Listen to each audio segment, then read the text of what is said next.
This is America. We don't share land here. I don't think I'm cut out for this. Nobody is, Jimmy. Gotta be cut into you. There may be 10 men on this planet that can afford the Yellowstone, and you and I ain't one of them. In case you don't already know, there's no such thing as heaven. Can my be a 6-foot fireman who loves Jesus? Trying to do it different. Different never works. There's sharks and minnows in this world, Jimmy. And if you don't know which one you are, then you ain't a fucking shark. You're the only child I have tough enough to take this advice. You need to man up. I am the past. Catching up with you. No. You're a thief. You hire another girl, she needs to be mean or ugly. One of the two. Be a man! Stop! Be a man! Never met a man who's killed more men than me, but I ain't never murdered one. When this land belonged to my people 150 years ago, children were stolen, men were killed, families herded away like cattle. And nothing's changed. Except you're the Indian now.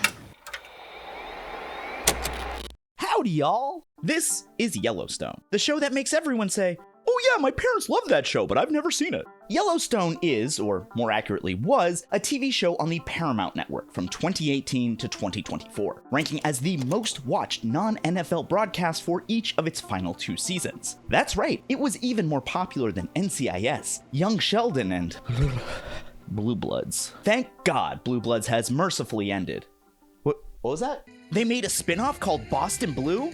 I don't know. Nothing about Boston Cops is ever gonna top this piece of cinema.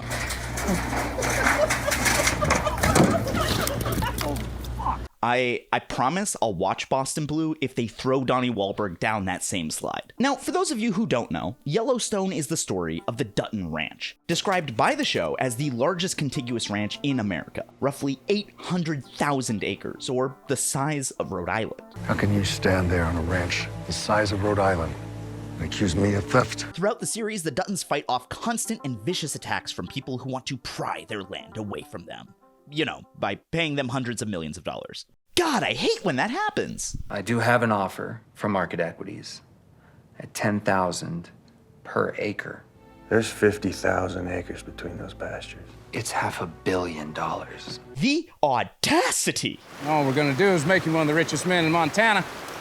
Oh, the tragedy. Yellowstone is a gritty crime drama in the vein of Sons of Anarchy or The Shield, set in a world where violence is the first and only solution to problems. The Duttons turn to murder really frequently, to stop evildoers and protect their property, of course, but also to keep former employees quiet about their illegal activities, to prevent journalists from uncovering the truth, and, you know, just to intimidate other land developers. And sometimes it gets pretty fucking ridiculous.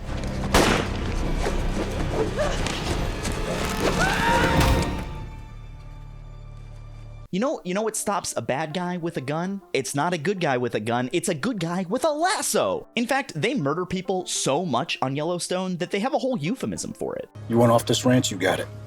When we get back, I'll drive your ass to the train station myself. You take that trash to the fucking train station. What are you doing? This ain't no goddamn train station. Sure it is. A long black train. No.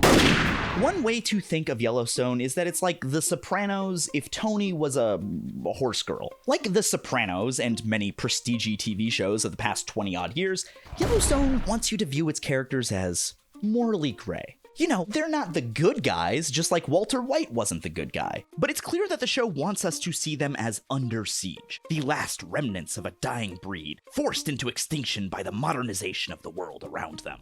We just want to live our lives the way we've been living them for the last 100 years, and you keep coming here and trying to take that away from us. In the first season, this takes the shape of the native tribe who originally lived on the land that is the Dutton Ranch, want to develop the land and raise property values until the Duttons will be forced to sell. The property values in this valley will double that very day. And that doubles property tax on John Dutton's ranch to approximately $11 million a year. This is because, despite the Duttons owning the most lucrative real estate portfolio outside of BlackRock, they're actually not rich at all. I'm not a rich man, Dan, contrary to popular belief. Sure, they own an estate the size of Rhode Island, valued at about $8.3 billion. Sure, John Dutton has a private chef. Sure, he's one of the lead law enforcement officers in Montana. Sure, he's dating the governor and has the entire Montana Department of Justice in his back pocket. Sure, he literally becomes the governor in season 5, but But don't get bogged down in the details, okay? Don't you know that that money isn't like just in his bank account? He's not liquid, guys. They're land rich, cash poor. Ranching is the only business where the goal is to break even, survive another season. Last long enough for your children to continue the cycle, and maybe, just maybe, the land is still theirs when a tree sprouts from you. See, they're just poor widow ranchers who are just trying to make a living in this crazy world. They're working class. Billionaires, I guess. There may be 10 men on this planet that can afford the Yellowstone, and you and I ain't one of them. Sure, $1 billion might sound like a lot of money, but actually, they're living paycheck to paycheck as the 166th richest family in America. And no matter who the villains are on Yellowstone, they're all just trying to get that Dutton land. The second season shifts the villains from the tribe to rival white ranchers also trying to protect the land. And then for the final 3 seasons of the show, the main villain is a private equity firm. So where does this all end up? Well, at the end of the series, the Duttons end up selling the ranch back to the tribe for $125 an acre, with the caveat that they keep some of the land to live on for the rest of their lives. Even though you didn't sell it, that's what it sold for when they took it. And that's the price I offer you, under 2 conditions. The East Camp I keep for my family, and you can never develop the Yellowstone, and you can never sell it. It's kind of a nod to land back, but it does make all the murdering kind of pointless since they're able to sell and carry on living the exact same life. So, why did they have to kill all those people? It's hard to overstate just how big of a show Yellowstone was. By the time this video comes out in March 2026, there will have been 4 spin-offs, 2 prequel series called 1883 and 1923, a show called The Madison, and a cop show about US Marshals. Just in case it wasn't clear that this show loves the boot as long as it's not on them. Retribution is a form of justice. But don't confuse vengeance with closure, Casey. Only one brings peace. At least vengeance is something I believe in. I also saw a logline for the show saying that they're fighting a war on violence. And I don't know if that's AI generated or just the dumbest fucking thing I've ever heard. It sounds like trying to fight childhood obesity with McDonald's. And look, if you still haven't gotten your Yellowstone fix, don't worry. There are another 2 spin-offs planned. Another prequel, this time set in 1944, and a sequel series following the daughter Beth and her lover Rip Wheeler. And that's still, somehow, only the tip of the iceberg. Creator Taylor Sheridan has launched a whole slew of unrelated shows on Paramount, including Landman, Tulsa King, and Lioness. Shit, he's even writing the upcoming Call of Duty movie. Yeehaw, cowboy! All in all, Sheridan told The Atlantic in 2022 that Paramount had invested over $1 billion into his TV projects. And he's already lined up another $1 billion in a deal with NBC Universal that'll start kicking in this year, in 2026. Meaning that Taylor Sheridan is almost worth a quarter of the Dutton Ranch. These people are so fucking rich. Now, this investment and popularity would make Sheridan and Yellowstone worth investigating on their own. But I also find the discourse surrounding his media empire almost as interesting. Some have dubbed Yellowstone the most red state show on television, but Taylor Sheridan says he doesn't agree, and Time magazine says it's complicated. The Atlantic described it as a show without an explicit ideology that maps onto a traditional red-blue spectrum. It's a mishmash of generally anti-capitalist, anti-modernist populism, pro-rancher libertarianism, conservative environmentalism, and a sympathetic, pro-Native American revolt of the oppressed. Sheridan has received glowing profiles for how respectful he is of Native people, with some going so far as to call his work critical race theory because of how he highlights Native issues. He's even gotten credit for opposing Paramount's new leadership when they asked him to produce content for America's 250th birthday. Although I don't know if you really get credit for a principled stand if you're also making $1 billion in the process. But I think you'd have to be a special kind of stupid to miss how Yellowstone and Sheridan's other TV work is clearly aimed at a conservative working class audience. The Duttons are obsessed with tradition. That's how we used to do it. Yeah, well, never should have stopped. They hate change. Trying to do it different. Different never works. They love Texas. God damn, you bring the sharks when you come on your travels. What are you talking about? That's just a God-fearing family from North Texas. And hate California. The money in California, of which there is an endless supply. They preach absolute loyalty to a patriarch. I know who loves me. I know who's loyal. While spewing pure misogyny. You hire another girl, she needs to be mean or ugly. One of the two. They ask their workers to kill for their property while branding them. That's a hell of a price to pay for a job that only pays $400 a week. They hate clean energy. They use clean energy to power the oil wells. They use alternative energy. There's nothing clean about this. And frequently appropriate native culture. When this land belonged to my people 150 years ago, children were stolen, men were killed, families herded away like cattle. And nothing's changed. Except you're the Indian now. I mean, shit, they're constantly clashing with BLM. And I know they're talking about the Bureau of Land Management, but it still feels intentional to me. And those messages are landing with a very specific audience. According to reporting from The Guardian, Yellowstone had the least diverse viewership in American TV at the time, with only 23% of its audience being non-white. What makes Yellowstone so fascinating to me is that despite all of this, calling Yellowstone a red state show is still treated as a debate because of the way it wraps up its decisively conservative politics as an appeal to ordinary people who feel that they're being disregarded by the elite ruling class. I mean, this is a show that tells white people of rural America to defend the land rights of the wealthy instead of, I don't know, I'm just spitballing here, uniting working class people of all races and genders against the ruling billionaires and their enablers. Again, it's just a brainstorm. And it strikes me that this is the political moment we live in, where news, media, and really every institution has become nakedly just for the billionaire class, while still claiming to serve the public. And I think Yellowstone can help us understand how this conservative line of thinking works. Now, you may be saying, why do we need to understand it? Isn't living it bad enough? And you know what?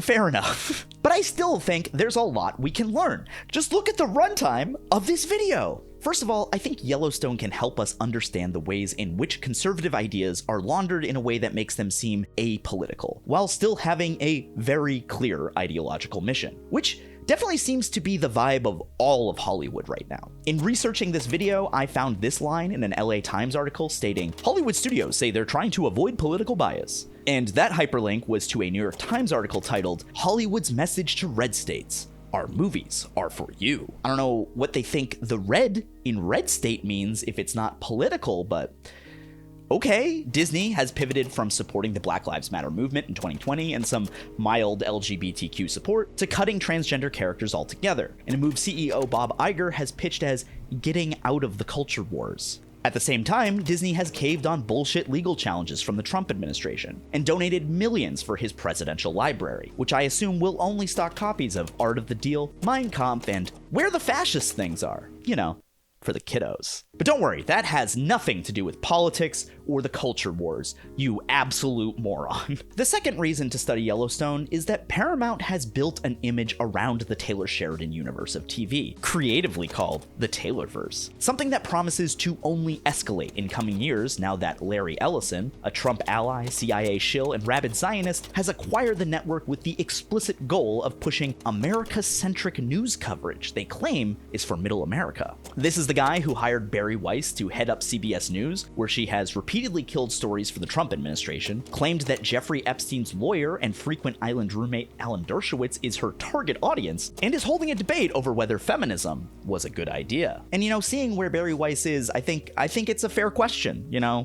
Was it a mistake? Paramount joins TikTok and Oracle in Larry Ellison's portfolio, and he looks like he's about to acquire Warner Brothers as well, meaning that he'll be able to execute this America-centric vision on TikTok, CBS, CNN, and HBO all at the same time. Can I get a yeehaw? And while Sheridan will be leaving Paramount, at least momentarily, for NBC Universal, it seems clear to me that with or without him, Paramount is going to keep making shows in the vein of Yellowstone, for the audience that they are increasingly radicalizing rightward. Lastly, and perhaps most importantly, looking at Yellowstone can help us understand a central tension at the heart of American conservatism. We are living in a moment where it's never been more obvious that the ruling class, the billionaires, are bad.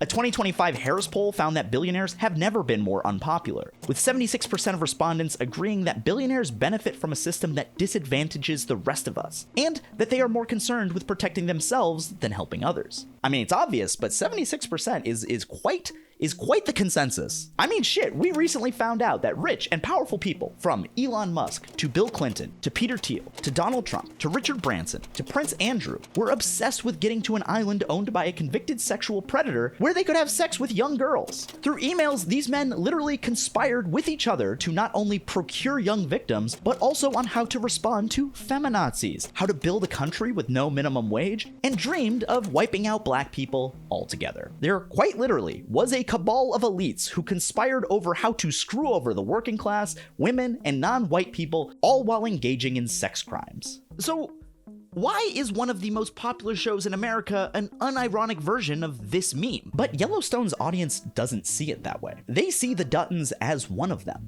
not because of their wealth or class, but because of other identities that the show appeals to, namely being anti-liberal, aggressively masculine, and perhaps most importantly, white.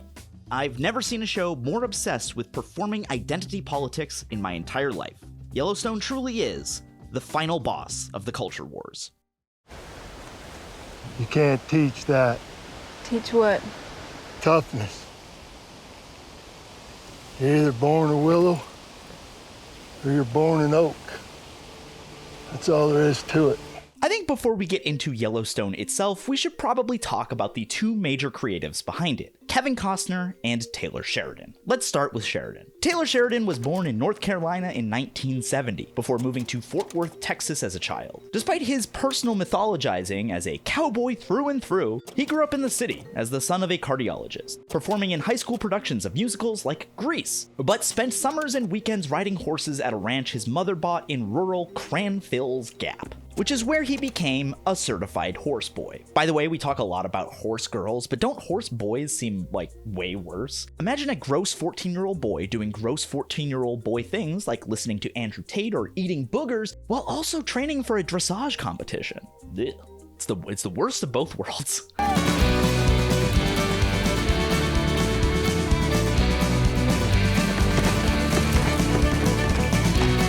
Yes, that really is Taylor Sheridan, and yes, he really filmed himself spinning around on a horse and put it in front of an audience of millions. Like I said, certified horse boy. Every once in a while, there will be these long scenes in Yellowstone where they're just riding horses and doing tricks and stuff, and you're like, what's going on? And then you realize that Taylor Sheridan is in the scene, and you're like, oh, you just wanted to spend millions of dollars filming yourself riding horses. And honestly, I can kind of respect that part of it. Eventually, according to The Atlantic, Sheridan's mother lost her ranch because she over-leveraged it. And this is likely where Sheridan's obsession with saving family ranches came from. It's a feature of not just Yellowstone, but also the screenplay he wrote for Hell or High Water. After dropping out of Southwest Texas University, he became a character actor in Hollywood, getting bit parts in shows like Veronica Mars and Sons of Anarchy. But Sheridan fucking hated Los Angeles, so he decided to switch to screenwriting, something he could do from a rural, remote ranch location. Sheridan's first screenplay to be made was the 2015 film Sicario, that sheds light on the violence and immorality of the US war on drugs. Nothing will make sense to your American ears. And you will doubt everything that we do. But in the end, you will understand. Now, as much as I'm gonna shit on Taylor Sheridan here, Sicario fucking slaps. Although it should be noted that Sheridan was furious with the final product after the director changed his original ending since it had a pretty unnecessary sexual assault in it, an omen of things to come. Still, Sicario was enough to get Sheridan's career behind the camera off the ground. And in 2017, he made his writer-director debut in Wind River, which follows the police investigation of a murdered Indigenous woman. Shouldn't we just maybe wait for some backup? Well, this isn't a land of backup, Jane. This is a land of you're on your own. Wind River marks the beginning of Sheridan's involvement with Native and Indigenous issues, and well, let's just say it didn't go quite as planned. Sheridan made a big stink of hiring only Indigenous actors for Indigenous roles, and he was pretty condescending about it, telling the New York Times in 2017 that there was someone who was far and away the best, but I didn't hire them because they were not Native American. Don't even read them unless you can vet the authentic nature of their ancestry. This led him to Kelsey Asbill, who plays the central dead girl in Wind River. The only snag?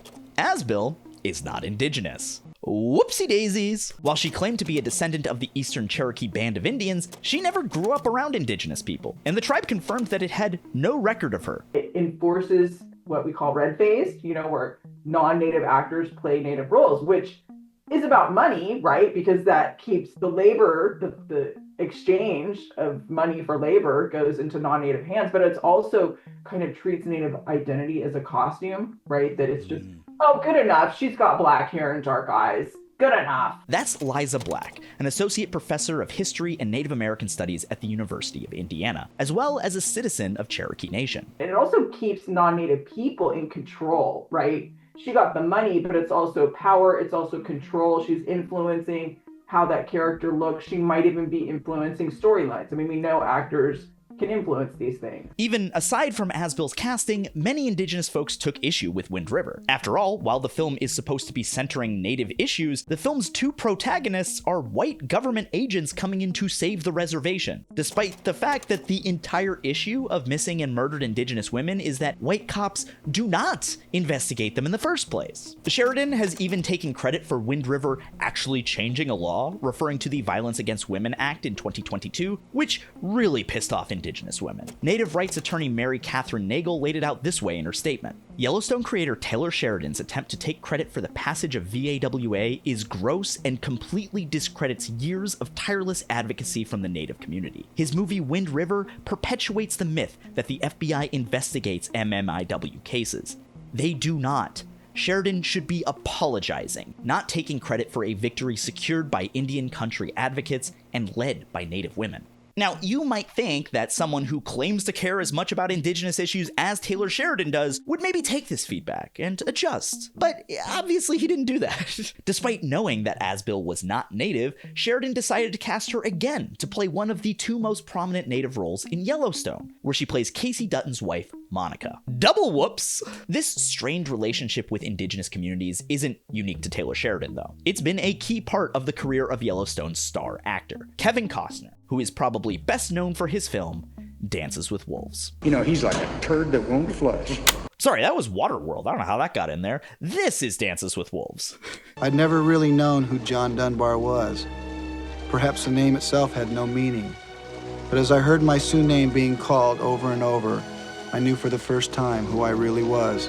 Like Yellowstone, it's hard to overstate how big of a deal Dances with Wolves was when it came out in 1990. It was the third highest grossing movie of that year, and it was a critical hit as well, being nominated for 12 and winning 7 Academy Awards. For those who aren't familiar, Dances with Wolves is the story of a soldier who travels to the West and falls in love with the Lakota way of life. So I think the appeal of that type of story for many non-native people is that it's a story in which the white male character is kind, and their fear that they might have of a people they don't know or they don't have experience with is easily displaced upon contact with them. That there's no sort of inborn unwillingness to be kind. So I think that characterization defies actually the majority of settlers in the 19th century. That's not to say there weren't settlers in the 19th century who befriended or treated Native people with kindness, but certainly... Yeah, I mean, if everyone had been like that, we probably would have a different course of history. Exactly. And so I think a character like Kevin Costner's character in Dances with Wolves lets non-Native people imagine themselves in the past and think, I would have been just like him. I too would have been fair. I too would have been kind. I too would have been one of the good ones. I would have been one of the good ones. But the main problem with Dances with Wolves, and really so many films that include Indigenous characters or Indigenous actors playing Indigenous characters, is that a white male character is the center of the story. And really the whole movie, or the vast majority of the movie, is from his point of view. So Kevin Costner must have felt right at home when he signed up with Taylor Sheridan to make Yellowstone. After all, Costner has also dismissed criticisms coming from the Indigenous community of his work. While promoting his 2024 Western epic Horizon, which introduces us to the West with not one, but 2 scenes of white settlers being slaughtered by Apache warriors, he told IndieWire, "I'm just so tired of everybody trying to be so delicate about things." And this all brings us back to Yellowstone, a show that has been boycotted by some Native actors and called delusional and deplorable by others. And honestly, I can see where they're coming from. When this land belonged to my people 150 years ago, children were stolen, men were killed, families herded away like cattle, and nothing's changed. Except you're the Indian now. Just to recap, that's a scene written by a white man for the whitest audience in television, where a native character, played by a Taiwanese actress, tells the man who has taken her ancestors' land, played by the literal symbol of white saviorism, that actually, he's the real Indian now because people are trying to take his land. Yeah, I wonder why indigenous people had a problem with this. Real head scratcher. He probably couldn't get an actual native actor to say those lines, let's be real. This isn't about recognizing the injustices suffered by native people, it's about using them to show that the Duttons are the real victims. And then this idea of both sides being victims, I think, is really playing out in Yellowstone. Where, okay, we'll concede that native people have been victims, but so have the Duttons. They're the victims of the federal government. Because I ain't the problem. The feds are. They're the victims of these corporations. Multi-million-dollar second homes paying property taxes into the community without drawing on its services is exactly what this valley needs. They're these victims of coastal elites. They're the victims of Californians. They hate California so much. Like, in truth. Where are you from? California. Figures. We are New York's novelty and California's toy. Understand, you could find the cure for Alzheimer's. These people would still hate you. You're a billionaire from California. It's always some bitch from California. Every fucking time. I told you Taylor Sheridan fucking hates California. Yellowstone is obsessed with blurring the lines between the Duttons and the native people whose land they took. The leader of the tribe, Thomas Rainwater, talks frequently with his advisors about how the tribe needs to adopt the methods of the white man in order to defeat him. We've always known how to fight them, Tom. We just didn't because we didn't want to be like them. I think it's time you be like them. Meanwhile, Casey goes on a vision quest. The tribe comes to respect and honor the Duttons, and they essentially band together in the finale to protect the land forever. Now, if Monica telling Kevin Costner that he's the Indian now didn't make the show's stance on this clear enough, by the way, he was so proud of that line that it's the title of the episode, here's a scene where Monica lectures a college class about Columbus and American history. What you know of history is a dominant culture's justification for its actions. Now, I don't teach that. I'll teach you what happened.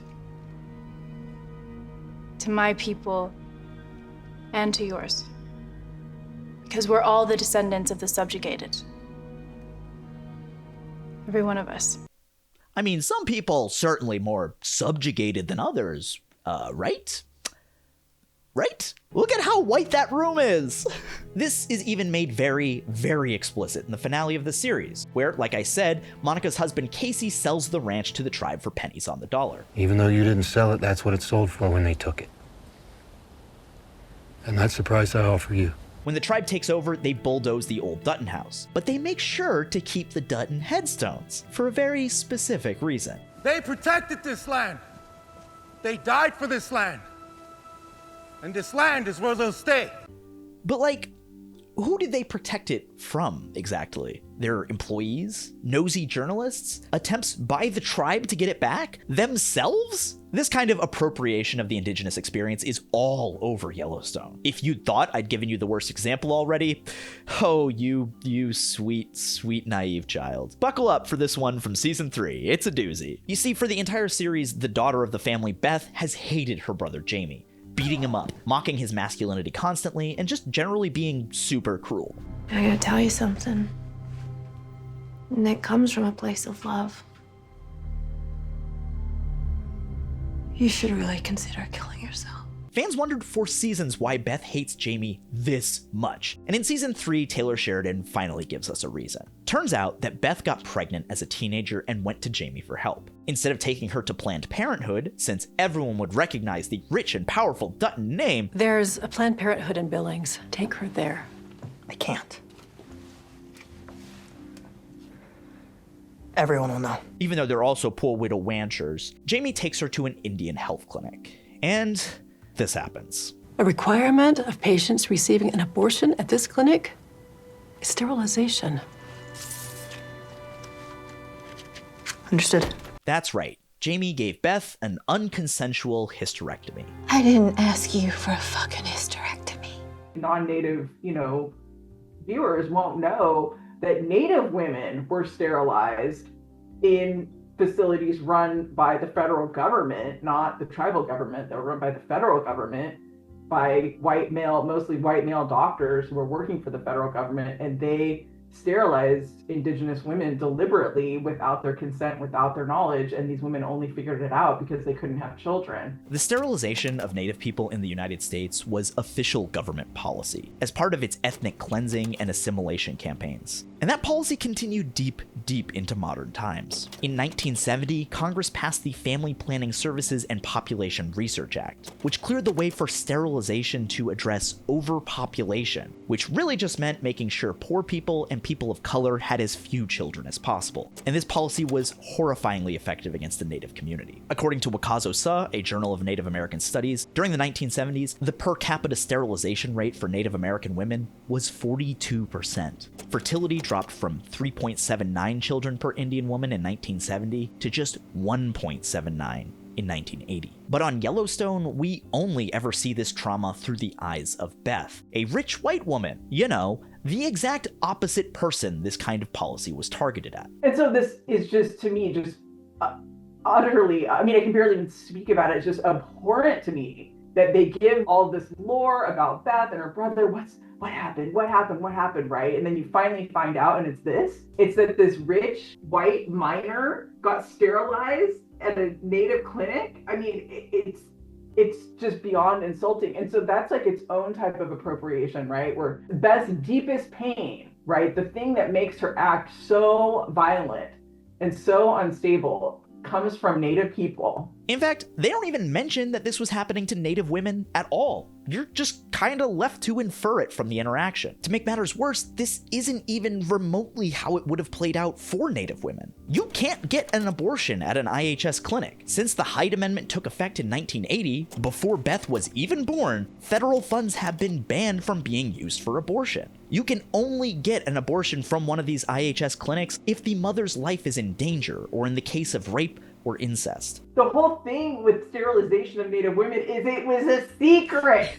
They weren't telling you. There's a great movie called Ama, A-M-A with an accent, a documentary where she does this whole story with this Navajo woman who didn't know she'd been sterilized, and she went in because she had a burst appendix. Basically, they let her burst, and after it burst, they performed surgery, and she never knew why her scar, went left to right rather than up and down. After years and years, she eventually figured out they must have sterilized me. So that's what would happen, is a Native woman would come in for some reason to the hospital, to the clinic, and she would be sterilized under the guise of something else. Even when Sheridan does try to approach Indigenous issues with more historical accuracy, it tends to turn out more exploitative than respectful. His spin-off series 1923 features a plotline about Indian boarding schools, where white settlers tried to destroy Native identity under the slogan, "Kill the Indian, save the man." Blasphemy! This heathen. Now, on the one hand, this is a dark moment of American history that is rarely talked about, and one that I think a lot of Americans wrongly think was long in the past. Many of these boarding schools stayed open into the 1990s, and they still influence our modern politics. I talked about this in my video on SVU and family policing, but Indian boarding schools are one of the ancestors of child protective services, and it's fucked the fuck up. There's something to be said for highlighting it. But on the other hand, more than a few Indigenous commentators have called this portrayal a kind of torture porn, that the only way Taylor Sheridan seems capable of talking about Native people is with them as victim or already eliminated. After all, he writes Westerns, and Westerns are obsessed with the myth of the untouched frontier. Like when I was describing what happened in Dances with Wolves, I did not call it the frontier. I did not say Kevin Costner went out to the frontier, right? Because that is a phrase that's very loaded, that historians absolutely have spent decades demolishing and unpacking. I think Yellowstone is definitely not necessarily saying the words the frontier. They do explicitly say it in a couple episodes, I will say. Okay. I mean, they thought that Bob Boy was going to ruin the frontier. Well, there it is. The frontier is all around us. Not the frontier, Rip. Well, you can call it what you want. That's what it is. really important historian Frederick Jackson Turner wrote this frontier thesis in 1893, this idea of the frontier as being kind of the testing ground for America. And he proposed that the frontier is where Europeans were transformed into Americans. So he saw it positive, right? That it was this system, right, where Europeans entered into it, and whatever happened there, they came out the other side as Americans. And that thing that happened out there in the frontier to them, of this transformation of going from being a European to being an American, meant that they had a claim to the land, right? So it's a change in identity, but it's also a change in terms of claim. And Native people are displaced in that, right? The story is all about Europeans, their struggle, they become Americans. And that whole narrative just sort of pushes Native people to the side and says, like, we're the real natives now. So while it may seem like at first glance Taylor Sheridan and Kevin Costner are invested in giving voice to Indigenous people, their use of Native people turns out to be little more than a prop. And that prop serves a couple functions. First, you can't tell a story of the American West without the inclusion of Indigenous people. Second, acknowledging harm to Indigenous folks allows the show to claim a kind of "we're telling you the way it really was" vibe. You see, this isn't one of those outdated good cowboys versus bad Indian stories. Now it's all morally gray and shit. It's nuanced, it's gritty, it's real, it's a neo-Western. Third, it gives Taylor Sheridan cover to maintain a both sides politics. It's literally his defense when he's accused of being right-wing. Telling The Atlantic, the show's talking about the displacement of Native Americans and the way Native American women were treated. That's a red state show? Finally, and we talked about this a little already, Sheridan uses Native characters to establish the victim status of his white characters. And that victim status is not only a major theme of Yellowstone, but something that unites its fans, who believe the show has been snubbed by awards shows because of their totally apolitical politics. Billy Bob Thornton, who stars in Sheridan's oil propaganda show Landman, don't worry, we'll get there, was asked why Sheridan's work was underrepresented in awards conversations, and had this to say to Variety: "I really think a lot of it's political. I really do. I think some people assume Taylor is some sort of right-wing guy or something, and he's really not. Even with this show being about the oil business, he just shows you what it's like. He's not saying rah rah rah for oil." Can we see a clip of Landman, by the way? They use clean energy to power the oil wells. They use alternative energy. There's nothing clean about this. Do you have any idea how much diesel they have to burn to mix that much concrete? Or make that steel and haul this shit out here and put it together with a 450-foot crane?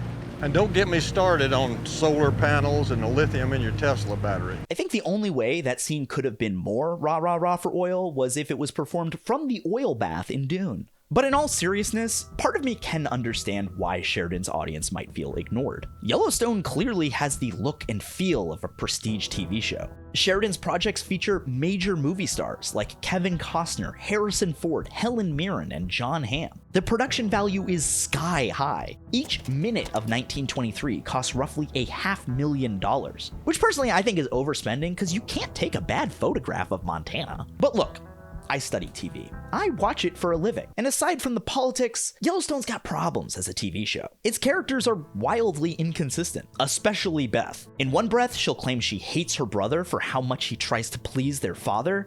Just his approval, that's all that matters to you. And then she'll turn around and say that all she wants to do is please her father. Everything I do is for you.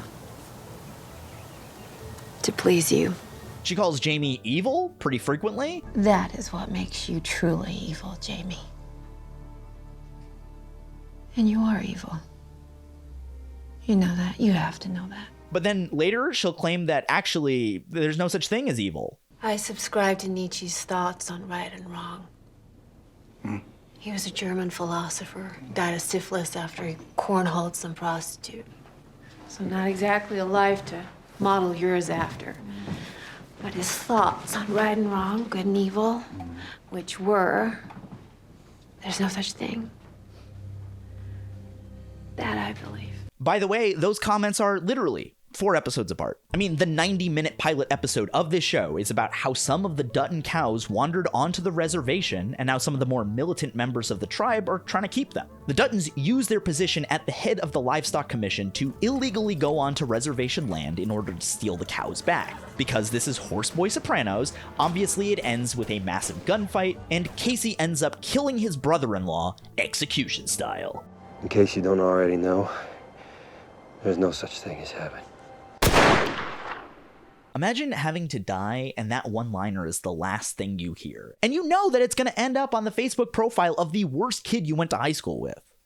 Some fates are worse than death. This murder is in the background of the entire first season. Is Monica going to find out that her husband killed her brother? It's one of the big payoffs of the first season, leading to one of my favorite exchanges in the entire series. He killed my brother.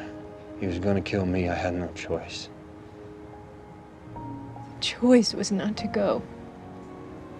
That's not what you chose. But Monica moves on really, really fast. They're back together just 3 episodes later, and Monica even goes so far as to drop this absolutely bonkers line in season 3. I'm always in a position where I need to kill or be killed. It's been your job since I met you, Casey. And I believe in my heart that every man you kill has made the world a safer place. Every man? Every man? Every man. I mean, Monica even says that the death of her brother drives her sister-in-law to suicide and orphans her children. Oh, and not for nothing, Casey has admitted to killing women and children during his time doing war crimes for the Navy SEALs. We were in Pakistan. We weren't supposed to be there, but that's where we were. And this piece of shit comes out of the bedroom using his wife as a shield. He's got his 8-year-old daughter on a leash in front of him, and he's holding an AK-47 over their heads. So I had a decision to make. In a 1/10 of a second, I made it.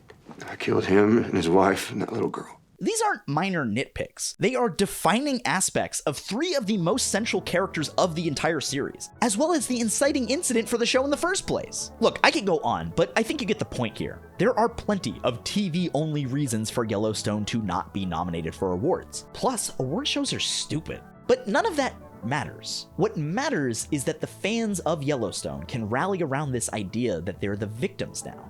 You know, just like the Duttons.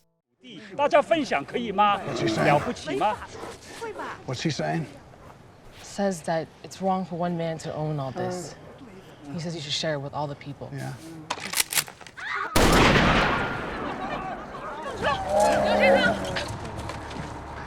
This is America. We don't share land here. Perhaps more than anything else, Yellowstone is a show about land.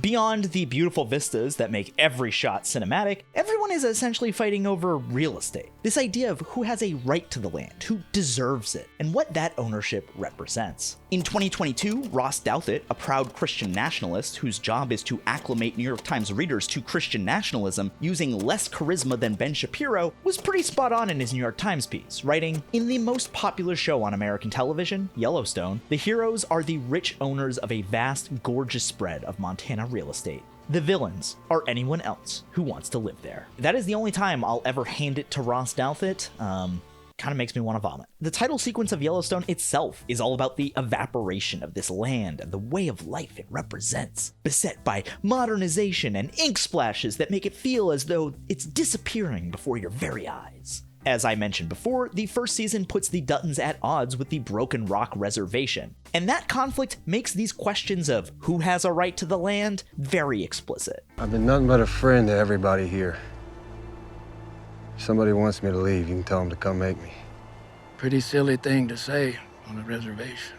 Now might be a great time to explain just how the Duttons came to settle on their ranch in the first place, which is explained in the prequel series 1883, which was written, produced, and released after the first 3 seasons of Yellowstone. James Dutton, John Dutton's great-grandfather, was a former Confederate soldier who embarked out west to start a new life after the war. Now, it should be said that James is as sympathetic of a Confederate as you could possibly imagine. He was conscripted into the war, so he didn't fight it for ideological reasons, and he spent almost the entire war in a POW camp after the Battle of Antietam. He spent 3 years in a Union prison.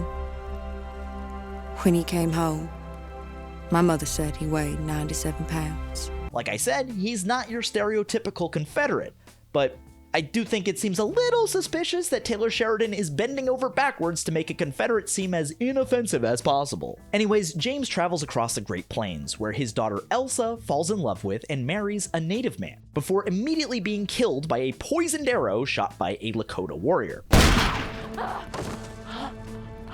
Yes, this blonde white girl is penetrated by a native man, and then by a symbol of that, which causes her a slow, painful death. Not exactly what I would call a subtle commentary on race mixing. Anyway, after Elsa dies, James looks for a place to bury her, claiming that wherever they bury her is where they'll settle. He asks a crow elder named Spotted Eagle if he has any tips, and the dude is nothing but nice, actually suggesting that they check out Paradise Valley, which is where we know Yellowstone is located in the future. Crucially, Spotted Eagle has but one condition.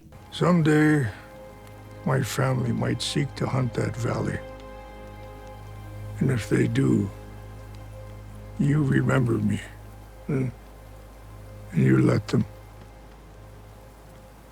Your family can hunt today or get there and every day after. This is another way of making the Duttons seem like some of the good settlers. You know, they didn't kill anyone for their land. They didn't violate any treaties. They even got permission from the tribe. But let's see what this arrangement looks like in Yellowstone. Is this your idea of respect? Letting some crippled old man ride his lame horse out toward your half-tamed buffalo so we can pretend to be something we haven't been in a century? Seems like they're kind of skating by on a technicality, don't you think? And just to remind you, 10 minutes of screen time later, they get into a massive gunfight over cattle and land rights. So, while the Duttons may have acquired their land in a peaceful and friendly way, make no mistake, they are no better than any of the other settlers who went back on the word they gave to indigenous people. Now, while the Duttons are protagonists we're meant to have complicated feelings about, it's pretty clear to me that the show wants you to think that the Duttons have a right to hold onto the land because it twists itself into knots trying to justify it. Our grandfathers camped right here, hunted this valley for 10,000 years. Then John Dutton's grandfather built a house on it, called it theirs. What are they doing? I think they call that covenant in the Bible. Sometimes the show will argue that this is all about family legacy and tradition, calling on the fact that this land has been in their family for over 100 years. Since 1886, every Dutton who died is buried 300 yards from my back porch. 132 years this ranch has been in my family, and I'm the one to lose it. The future of Montana is a fifth-generation rancher whose family moved here 6 years before Montana became a state. But obviously, finders keepers isn't exactly the most compelling argument when you're talking to a tribe whose land you literally stole. There's nothing to explain.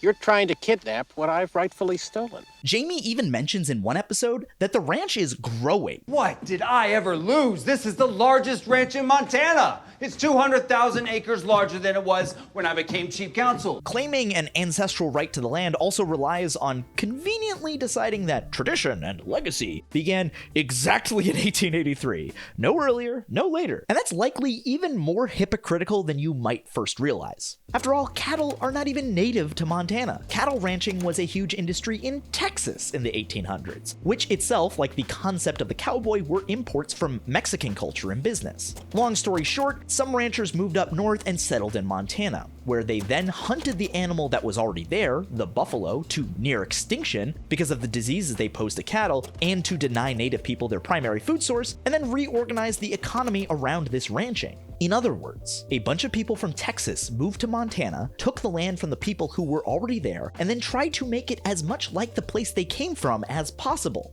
What do you call that? What's a transplant?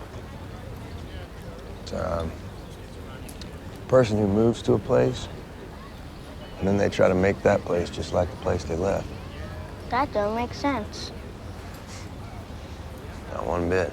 Yeah, those people are so much different than your people, Casey. It also strikes me that this appeal to tradition is something that wouldn't have really felt out of place defending plantations following the Civil War, with former Confederates, which again the Duttons are descended from, arguing that, oh, this plantation's been in my family for 100 years. You can't give that former slave 40 acres of my land. But whenever the Duttons are called out on this hypocrisy, they either double down. I am the past, catching up with you. No. You're a thief. Or they pivot to their next argument, which is that defending a ranch the size of Rhode Island is actually not about protecting their real estate empire. It's actually about protecting the other smaller ranches that can't fight for themselves. Understand, Casey, this office is how you protect the ranch. And every ranch like it. Protect my family, and the families like it. What the cattlemen of Montana need is someone to protect their livelihood. That's the job. My favorite example of this is from the 3rd season, where someone steals some cattle from the Dutton Ranch, and as livestock commissioner, Casey tracks him down, detains him at lasso point, and repossesses the cows. The next day, when he heads to the office, there is a line out the door of other ranchers who thank him one by one for the noble deed of getting his own property back. Thank you. For what? For protecting what's ours. And for risking your life to do it. Like, they make it seem like Casey did them some huge favor when he didn't even get their property back. He just got his own property back. Absolutely incredible. Yellowstone frequently obscures this by making the argument that what the Duttons are doing, opposing land developments and investments, helps keep land affordable for these other ranchers. It's kind of like protecting them from gentrification from rich out-of-state yuppies. And you know what? Fair enough to an extent. Although I would like to note that star Kevin Costner has tried to do exactly this in real life, attempting to build a luxury resort on Lakota Sioux land in South Dakota until the tribe made him stop, and he had to set up shop in Colorado instead. And at the same time, Yellowstone constantly makes the argument that actually ranching is a terrible business for the people who do it. Ranching's a terrible business, grandson. Terrible? How? We can't control the price of beef or hay or the diesel it takes to take the cattle to auction or the hay out to the cattle. There's federal regulations and state regulations, county regulations. So if ranching sucks so much, why exactly are we trying to preserve it as a way of life? Obviously, the Duttons have this massive real estate portfolio to fall back on, but I don't know, maybe rising property values mean that some of these other ranchers will be able to sell their land for a profit and go do something that sucks less. Have you given any thought at all to the ranchers who live here? What'll happen to them? What'll happen to them? They won't have to be ranchers anymore because they're all so fucking rich. Okay, all right. So it's not actually about protecting those other ranchers. It's about protecting, ranching is a kind of vague idea, since it's one of those few jobs where you live and work with the land. You know, like the olden days. Well, if ranching's so hard, how come we do it? Because it's one hell of a life, Tate. One hell of a life. Wow. What a thoughtful and articulate point from Academy Award-nominated screenwriter Taylor Sheridan, everybody. I told you award shows were overrated. This is also complete bullshit. In the very first episode of the show, the Duttons blow up a river so that neighboring developers don't have a water source, even though it explicitly kills endangered animals. Yellowstone cutthroat trout spawns in that stream, which is a food source of the grizzly bear. That's a violation of the Endangered Species Act. They actively hunt endangered grizzly bears and wolves. He is up here hunting illegally, kills an endangered species witnessed by 2 tourists. They are obsessed with rodeos, despite the fact that activists have long argued against them for animal welfare reasons. They're banned in California, which is probably one of the reasons why Taylor Sheridan hates them. But if we're being really real, I'm not convinced that Taylor Sheridan understands how nature works. It's a big deal taking a life. But everything on this earth has to do it to survive. Even trees. The big ones kill all the smaller stuff beneath it. Yeah, I actually don't think that trees have to kill to survive. That stuff that they're eating, like the compost, that's already dead? Am I crazy here? Is he scared? No. Wolves don't get scared. It's not in their genes. Okay, this is just getting ridiculous now. I also think that it's very strange for a show about farming and living with the land to never once mention climate change. You know, despite stereotypes that farmers are right-wing rural hicks, a survey published in 2021 showed that 80% of farmers believe climate change is happening and could affect their business. In fact, globally, some of the biggest contributors to climate change are Brazilian cattle ranchers, who quite literally might destroy the Amazon rainforest in pursuit of more pasture land for cattle. But it's very clear from Taylor Sheridan's work that he is downright hostile to the idea that we can, or should, do anything when it comes to climate change. And here's where we finally get to Landman. Landman is a show absolutely jam-packed with big oil talking points and misinformation. Here are some of the highlights. Nuclear is not an option for climate change advocates, even though it's our cleanest and most reliable form of energy. Wind is twice as expensive as natural gas, and solar 4 times as expensive. Plus, on its best day of the year, a solar power plant generates electricity for about 8 hours. That is completely backwards. Wind and solar are actually cheaper at this point than gas. And its 20-year lifespan, it won't offset the carbon footprint of making it. Wrong. Turns out it only takes 1 year, and those windmills last for 30. They put solar panels and wind turbines on these lands and kill these birds, disrupt their patterns. Then they stick them in the ocean and kill the whales. This killing whales thing was a random dementia thought Donald Trump had once? The world has already convinced itself that you are evil and I am evil for providing them the one fucking thing they interact with every day, and they will not be convinced otherwise. Yes. Everybody hates oil. That's why Shell and ExxonMobil are struggling so much at the stock market. And you're out here trying to find something to blame for the danger besides your boss. There ain't nobody to blame but the demand that we keep pumping it. Well, that and the fact that big oil spends hundreds of millions of dollars lobbying and rigging elections. Getting oil out of the ground is the most dangerous job in the world. We don't do it because we like it. We do it because we run out of options. The dude who said that is literally the vice president of his multi-billion-dollar oil company. Give me a fucking break. But yeah, sure, Billy Bob, I don't know where people are getting this crazy idea that Taylor Sheridan is conservative. Anyway, the point of that Landman tangent is just to add some color to the way Sheridan thinks about the environment, and to point out just how hollow the Duttons' claim that they're protecting the land really is. But again, it almost doesn't matter that Yellowstone's arguments for why the Duttons have a right to their land, why it's okay for us to root for them in their struggle to keep it, rings completely empty. I'm honestly not even sure that the show believes it, because when they really get pushed on it, really get pushed on it, the show just claims that actually, nobody's got a right to the land. Nobody's from Montana, John. And we're all immigrants. I have just as much right to be here as you, as Rainwater, as anybody else. No one has a right.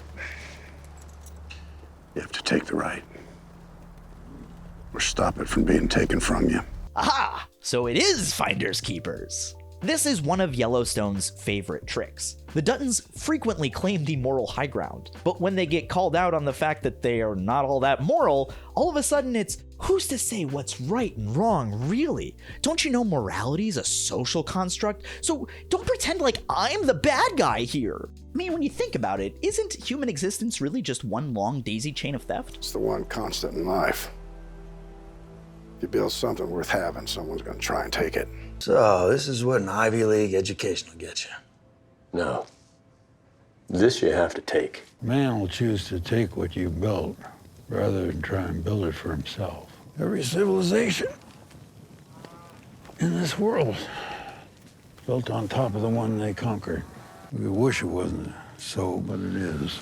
You know, it's not the Duttons who are wrong for enriching themselves with stolen land and murdering to keep it, because actually humanity itself is evil, so how dare you judge me? Because we're all loads of beef sitting on the side of a highway, getting our butts sucked by flies. I tagged you both in that. Why? Why are you guys bullying me? I can only conclude that it's not even really about the land, but the ideas that land represents, namely that of ownership and dominance. Yellowstone is about property, and that's something you can see very clearly when the show steps away from the Dutton royal family and spends time with people who are actually working class. A decent chunk of Yellowstone's runtime is dedicated to following their ranch hands. They live together in a bunkhouse and are ruled by Rip Wheeler, who holds the position of PCIC, psychopathic cowboy in charge. You wanna fight somebody, you come fight me! I'll fight you all goddamn day! The ranch hands are organized into 2 tiers. There are the standard cowboys, and then there are the branded men. And by that I mean that they've literally been branded with the Yellowstone cattle brand. The branded ranch hands are the inner circle, called upon to do whatever dirty work the ranch needs.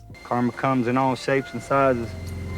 Looks like it's me today. Again, if this is Horseboy Sopranos, think of them like made men. But right from the jump, we learn that the branded folk are chosen because they're in a state of desperation. Often because they're in legal trouble. Jimmy, I'm gonna give you 2 choices. One is I take you and all this shit and I drive you down to the sheriff's office and it's good riddance to your sorry ass. or you prove that you deserve another chance. And it's clear they are chosen specifically because their desperation makes them expendable. Holy shit, is this legal? You're a criminal, what do you care? I thought the Yellowstone was gonna keep me out of trouble. Getting in trouble is the only skill you got. The only difference now is you ain't gonna get caught. And it's impossible to miss just how obviously exploitative this is. In the first season, Rip is sent to wait outside a prison and recruit a recently released inmate. And he meets Walker, who just so happens to be my favorite character on the show. Walker explains that he did time for manslaughter after accidentally killing a man in a bar fight, and Rip offers him a job. But it doesn't take long for Walker to regret the situation he's put himself in, especially once he sees that branding iron come out and learns just what kind of extracurricular work he's going to be asked to do. That's a hell of a price to pay for a job that only pays $400 a week. But there's nowhere for Walker to go. Not only is work hard to find for an ex-con and he can't leave the state, but the Duttons are powerful enough to threaten to blackball him from any other ranching job if they want to. There's plenty of ranches in Montana. Nah, just because they wouldn't have you. It also becomes clear that there's no way for someone wearing a brand to leave the ranch. Because they're involved in so much illegal activity and murder, Rip can't just let a ranch hand leave. They have to be taken to the train station. You know, I could drop him at the bus station, but he's been here a while. He's seen a lot. Train station's where I'd leave him. This is easily my favorite dynamic in Yellowstone, where it depicts the impossible choices that are forced on desperate people, all for the greed and power of some rich asshole who literally marks you as his property and kills you if you try to leave. Again, the plantation metaphor is not really a stretch. And you thought you got out of prison? Nope. Hell, I just stumbled into another one. But even while Yellowstone pays lip service to this idea in the form of Walker, the show is decidedly anti-solidarity. The bunkhouse is ruled by a foreman who lives in a comfortable lodge that is apart from and positioned over the ranch hands. I never had much luck leading men and being their friend. At one point, a naive and fresh ranch hand named Jimmy needs to pay off some people from his past with money he doesn't have, and he turns to his father figure, an old branded ranch hand named Lloyd, who tells him, yeah, he's shit out of luck. You can do all the extra work you want around here, Jimmy, but you ain't gonna get paid for it. You're on salary. Wait, so there's nothing I can do? When a cowboy needs extra money, he wins it. When Jimmy tries to do just that by challenging some horse traders to a contest, Rip eggs on his opponent, played by Taylor Sheridan, urging him to take Jimmy for as much money as possible. No, man, I don't want to take money off a wrangler. Listen, if he's dumb enough to play this game, I should take every cent from him. You sure? Travis, teach the son of a bitch a lesson, will you please? When Jimmy loses in humiliating fashion, Rip pulls him aside to make sure that he learned his lesson. I don't see a lesson. No. There's sharks and minnows in this world, Jimmy. And if you don't know which one you are, then you ain't a fucking shark. Yes, Yellowstone depicts life as a ranch hand as hard, brutal, and exploitative. But it also kinda glorifies an acceptance of that suffering. I don't think I'm cut out for this. Nobody is, Jimmy. Gotta be cut into you. While Walker is my favorite working class character, the show clearly sees Rip as the face of the working class. In addition to murder, he does much of the actual ranching work on Yellowstone. You know, Rip kind of prevents the show from being called anti-working class, right? Like, yes. If there wasn't Rip, it would seem as though John Dutton hates these people who are living in this one building together while he's got his mansion on his estate.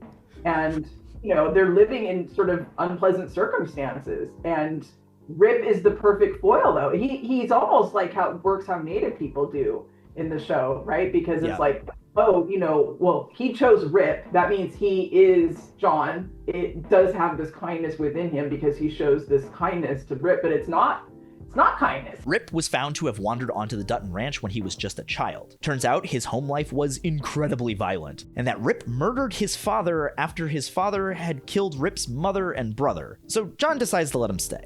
On the ranch, Rip becomes not just a foreman, but the fixer and bruiser for the Duttons, doing their dirty work and putting his life on the line in the process. Rip embodies the archetype of the lone cowboy. He's a strong, silent man who literally has no family and is running from a violent past.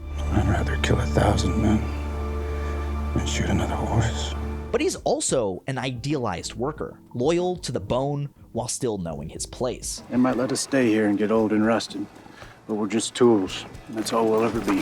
Through his unconditional loyalty, Rip eventually becomes adopted into the family. John gives him a little house of his own, gives him his blessing to marry Beth, and even calls him his son. And one day not too long ago, I realized that I have enough sons after all.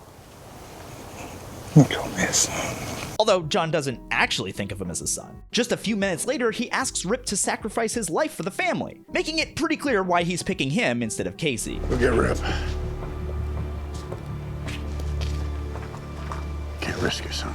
And that's why Rip is so key, right? Because he's the chosen one. Yes. From the stable of all the workers who are just in there fighting over beans and beef, you know? They're just like scrapping away at everything, you know, living in these shared quarters, living on very little. He gets rescued from that. He gets the little house. He gets Beth. And it's because he knows his place, right? Exactly. After all, it's Rip who enforces the hierarchy of the bunkhouse the most strictly. It's Rip who kills off old ranch hands who know too much. It's Rip who is the most loyal to John Dutton. It's Rip who is the most cowboy. But for as much as Yellowstone wants to paint the picture of the loyal but individualized cowboy who rises above his peers, that's not historically accurate. As Professor of History Mark Louse points out, there's actually a very rich history of cowboys organizing together for better labor conditions. In 1883, by coincidence, cowboys in the Texas Panhandle went on an incredibly effective strike, earning a 42% wage increase in just 12 days. They did this despite the odds being absolutely stacked against them.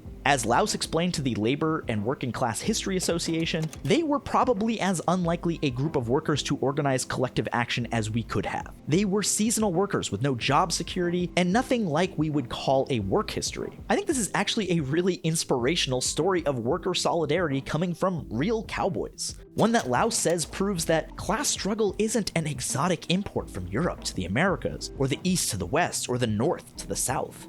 But Yellowstone erases this history in order to focus on the individual finding comfort in their lot in life. That way they can make the claim that this hierarchy is natural. It's inevitable. It's just the way things are. You see, thriving in Montana is all about staying in your lane. Sheridan himself is also completely opposed to collaboration of any kind. Besides the Sicario debacle, he physically fought the actor who plays Rip on set. When he was given a writer's room for season 2 of Yellowstone, he bristled, ignoring most of their suggestions, refusing to meet with them in LA or talk to them when they came to set, and saying it's weird to have other people write my characters. Again, coming from a guy who wrote this. And nothing's changed. Except you're the Indian now. Didn't seem to have a problem speaking for other people there. During the 2023 writer's strike, Sheridan publicly opposed one of the guild's main demands and said he'd rather quit TV than work with others. Oh, and by the way, the main hero of 1883, the character played by Sam Elliott who shepherds the settlers across the country, is a Pinkerton agent, a group famous for crushing organized labor after the Civil War. But that's because for Sheridan and for Yellowstone, it's all about property and ownership. Who owns the land? Who owns the workers? Who owns the state? And speaking of property, let's talk about how this show looks at gender. Yeehaw. I'm gonna tell you something my mother told me, and you're not gonna like it. Everything's different now. All those boys used to outrun and outwrestle. That's all done. That's a scene where Beth's mom is telling her that now that she's had her period, everything's different. You know, yesterday she was out wrestling and outrunning boys, but now that she's lost a small amount of blood today, well, that's all over. Now she's too weak. Well, actually, she's not weak, even though she'll never beat the boys in running or wrestling ever again. She's actually stronger than those dumb boys will ever be. And I'll give you one guess as to why. And they're gonna look at you like you're somehow weaker today than you were yesterday. You're not, though. Because if men were responsible for giving birth, the human race wouldn't have lasted 2 generations. That's why I'm gonna have to be hard on you, honey. I have to turn you into the man most men will never be. I think that's a pretty good microcosm of Yellowstone's perspective on women. Because out of all of the shows I've watched for this job, from NCIS to The West Wing to Law & Order, this is the most misogynistic one I've ever seen. And I feel like that's saying something. You're the only child I have tough enough to take this advice. You need to man up, you understand? Here's a stat I think sums it up. Through the first 8 episodes of the series, almost the entire first season, only 3 women ride horses. Beth, her mom Evelyn, who we just met, and this random fishing game officer. All 3 of these women fall off their horses because they're bad at riding horses, even though they either grew up around horses on a ranch or it's literally their job to be able to ride one. The fishing game officer ignores Rip's warnings of a horsefly, falls off, and is impaled by a fence. Beth consistently sucks at riding horses and is told that it's basically because she's too emotional. Think about this. A horse can feel a fly land on its back. Imagine all it's feeling from you. And in a flashback, Beth sucks at riding her horse again, spooks it, and then that spooks her mom's horse before it bucks her off and then she gets crushed underneath. Whole world just waiting on you, Beth. Like always.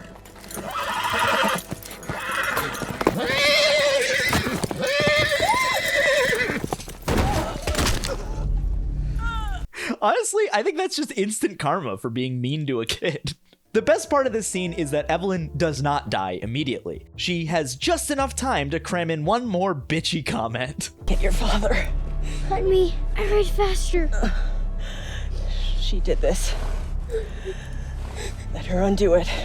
Beth gets lost, and by the time help does arrive, Evelyn is dead. She died teaching the dumbest fucking lesson imaginable. Anyway, that's all the women who ride horses in the first 8 episodes of Yellowstone. Now, if you thought, hey, why'd you stop at 8? There are 9 episodes in the first season. Well, don't worry. In episode 9, they introduce a new female character who can ride horses. Oh, what was that? Oh yeah, of course she's a stripper. I bet I could outride every hand on the Yellowstone. Riding's all in the hips, you know better hips. The bunkhouse itself is basically a frat, with pinup pictures of scantily clad girls strewn across the walls, and the cowboys have a pretty classically misogynistic sense of humor. Man says a week, well, that's not enough time. Doc, you gotta do something. I need more than a week. He sits down, he says, you go find yourself a barrel racer girl with 2 little dogs, and you marry her. And the man says, that's gonna make me live longer? And the doc says, no, but it'll make that week feel like a fucking eternity. I mean, if y'all hate women that much, let me tell you about this great cowboy movie you might like. It's called Brokeback Mountain. Despite having very few female characters, the show's camera is sure to leer at every single one of them. At some point, every woman on the show appears in a state of undress, and for many of them, it's pretty frequent. Beth herself shows skin in about half of her scenes through the first 3 episodes. Female characters on Yellowstone broadly exist as idealized sex kittens, not only being objectified by the camera, but also taking glee in making men uncomfortable by being aggressively forward with sex. I know I caught you off guard, so if you want to slip around a corner and pop a Viagra, I know a great bar we can go to wait for it to kick in. The message seems to be that actually, women like being objectified because deep down, they're all dirty little freaks. See, it's not creepy because they love it. They actually love it more than the men do. He could have his asshole on his chest and I wouldn't care. That is one fine son of a bitch. Monica fights with her husband Casey constantly, and even though they never seem to actually work through any of their issues, they stop fighting because they're too busy fucking. In season 3, Jimmy joins the rodeo and hits it off with this girl before he ends up in the hospital with a broken back. There, she immediately pressures him into having sex, despite him saying that it could literally paralyze him. I don't know if they told you my back is broken. Are you saying no? No. I just, I don't want it to paralyze me. Well, it might paralyze you for a minute or 2. When that stripper joins the bunkhouse at the end of season 1, she immediately undresses in order to assert her dominance over a room of clothed men, because that's how that works. After she leaves the ranch completely unceremoniously, in another example of Yellowstone just dropping plot lines, she's replaced with a redneck woman named Teeter. Tater. You hear him? She said Peter. Your name Peter? Do I look like my fucking name is Peter, you skunk-hard motherfucker? Who is hired because... You hire another girl, she needs to be mean or ugly. One of the two. Yeah, well, she constantly sexually harasses her coworker Colby until they finally get together. You want back rub? Don't, thanks. You want to give man? No, I don't. Colby, who is the only recurring black character on the show. Yes, he dies. Sheridan loves to write his female characters as promiscuous, and is a big fan of the "it's okay to watch me walk away" line, both in Yellowstone and his other properties. One of them made me physically gag. Let's see if you can spot it. I look pretty good leaving, don't I? So windy. It's okay to watch me walk away, you know. That's why we do it.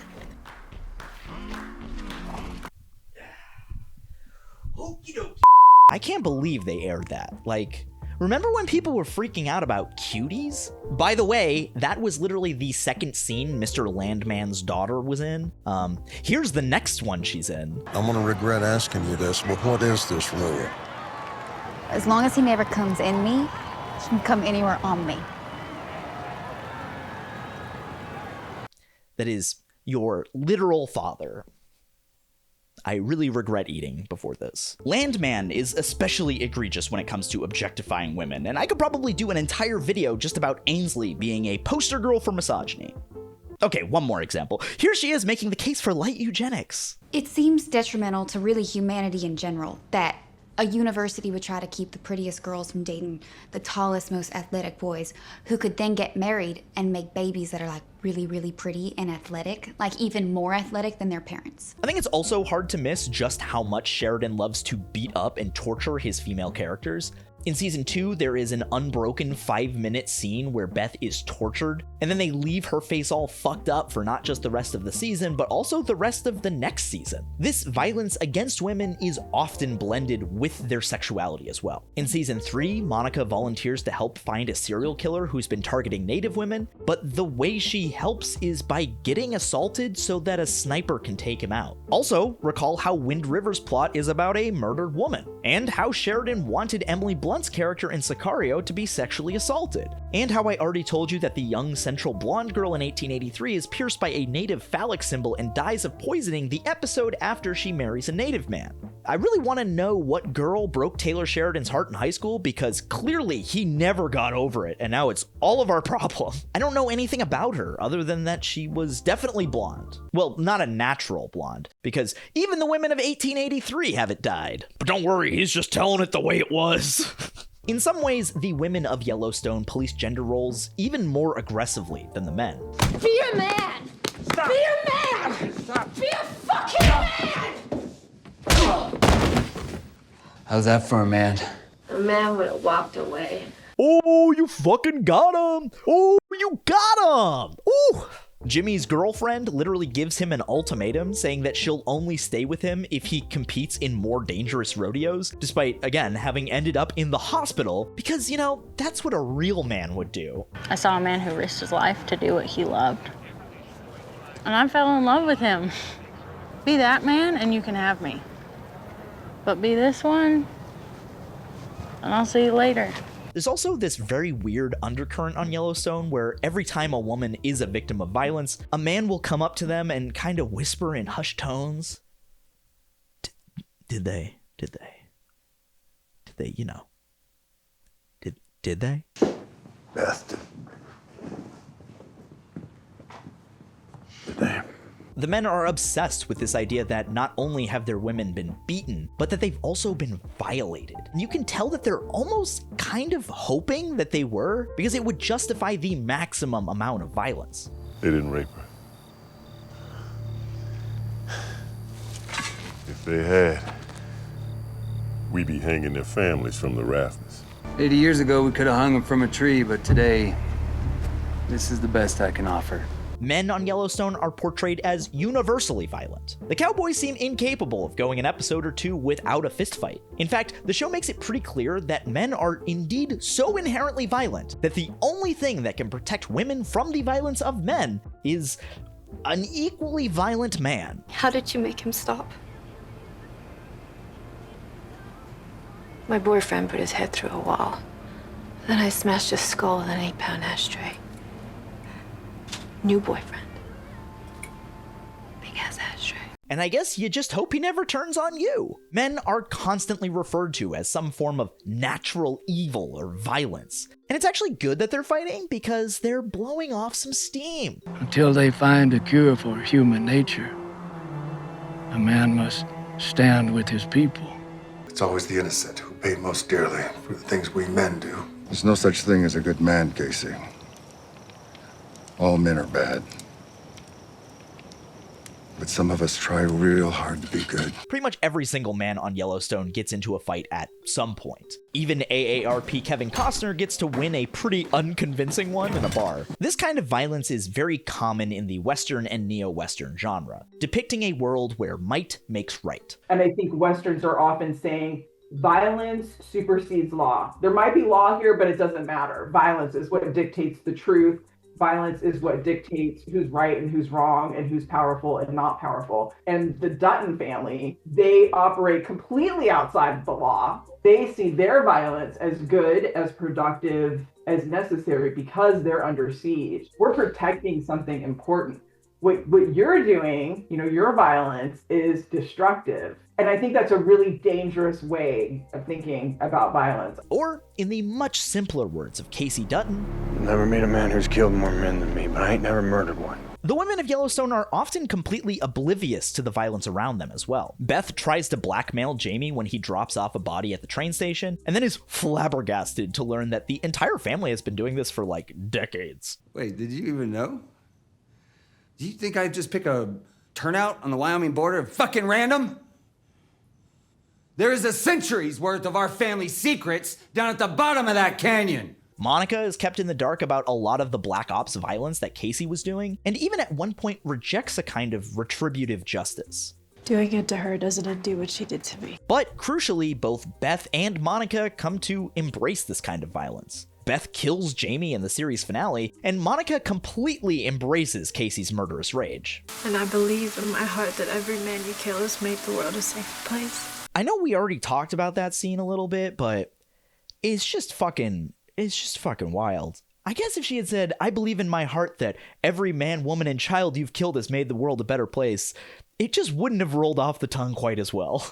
Beth, in many ways, exists in the space between men and women on Yellowstone. You see, she's not like other girls, because she's constantly berating men and women with gendered attacks. Can my whore be a 6-foot fireman who loves Jesus? If I was a man, I'd buy an apartment complex and I'd fill it with buxom little bunnies.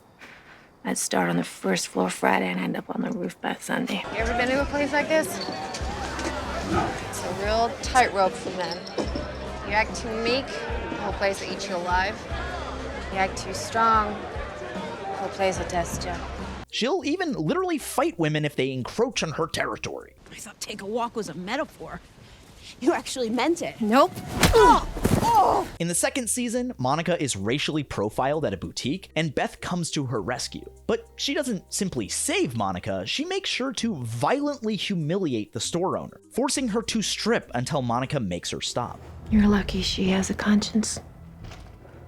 I was gonna get you to fuck that man again. When Monica and Beth talk about it later, Beth totally dismisses the idea that this was racial at all, insisting instead that Monica was harassed because she's just so much more feminine than the shop owner. She looked at you and she...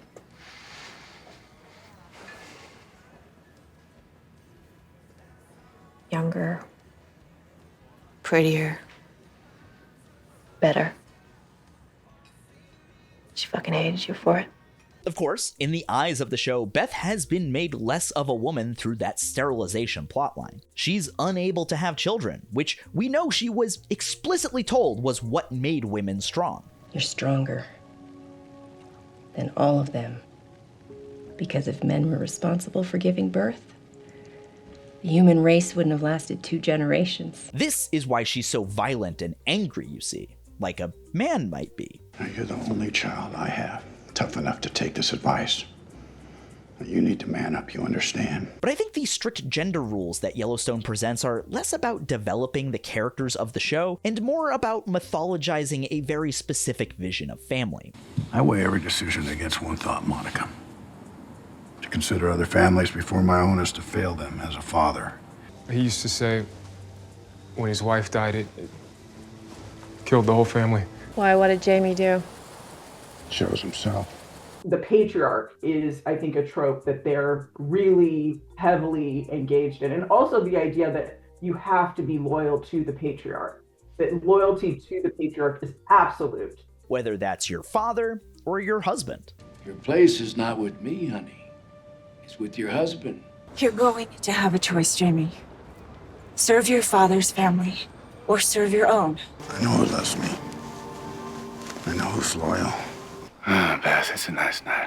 Let's not run it with the truth. And just in case you think that the men on Yellowstone are protective of women because they see them as equals and not property, we're actually constantly told that you shouldn't listen to women because they don't even know what they want. You're applying logic to a situation where it isn't wanted. When Casey and Monica separate because she found out that he killed her brother, he is berated by both his sister and later by Monica herself for leaving when Monica asked him to. Well, you told me to leave.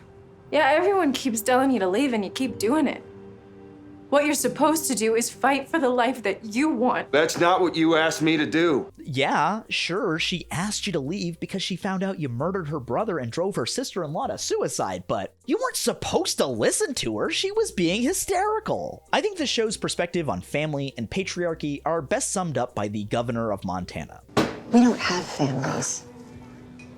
We have employees we're related to. Maybe it's best to think of family on Yellowstone as the ultimate branded folk, the most idealized labor. Kind of like that show Farmer Wants a Wife. After all, John drafts all of his children into the defense of his ranch, pulling Beth from her life in Salt Lake City before the show, and Casey from his poor but peaceful existence on the reservation. But you don't get the sense that this is a critique so much as another one of those times where the show is saying, hey, you might not like it, little lady, but that's just the way things are. Yeah, well, that's just life in the Serengeti, I guess. It's also hard for me to not view this all as a kind of reactionary backlash to the Me Too movement. To fully explain this, let me rewind a few years back to 2015, to a time when the Paramount Channel went by a different name, Spike TV. Now, if you're a guy of a certain age, you might remember Spike as the most aggressively masculine TV network in the history of mankind. We'll be tackling some of life's most probing questions, like how to take out your own appendix, how to make your testicles disappear on command, and how to cook salmon on a lovely lady's derriere. Spike TV, full of stuff men like.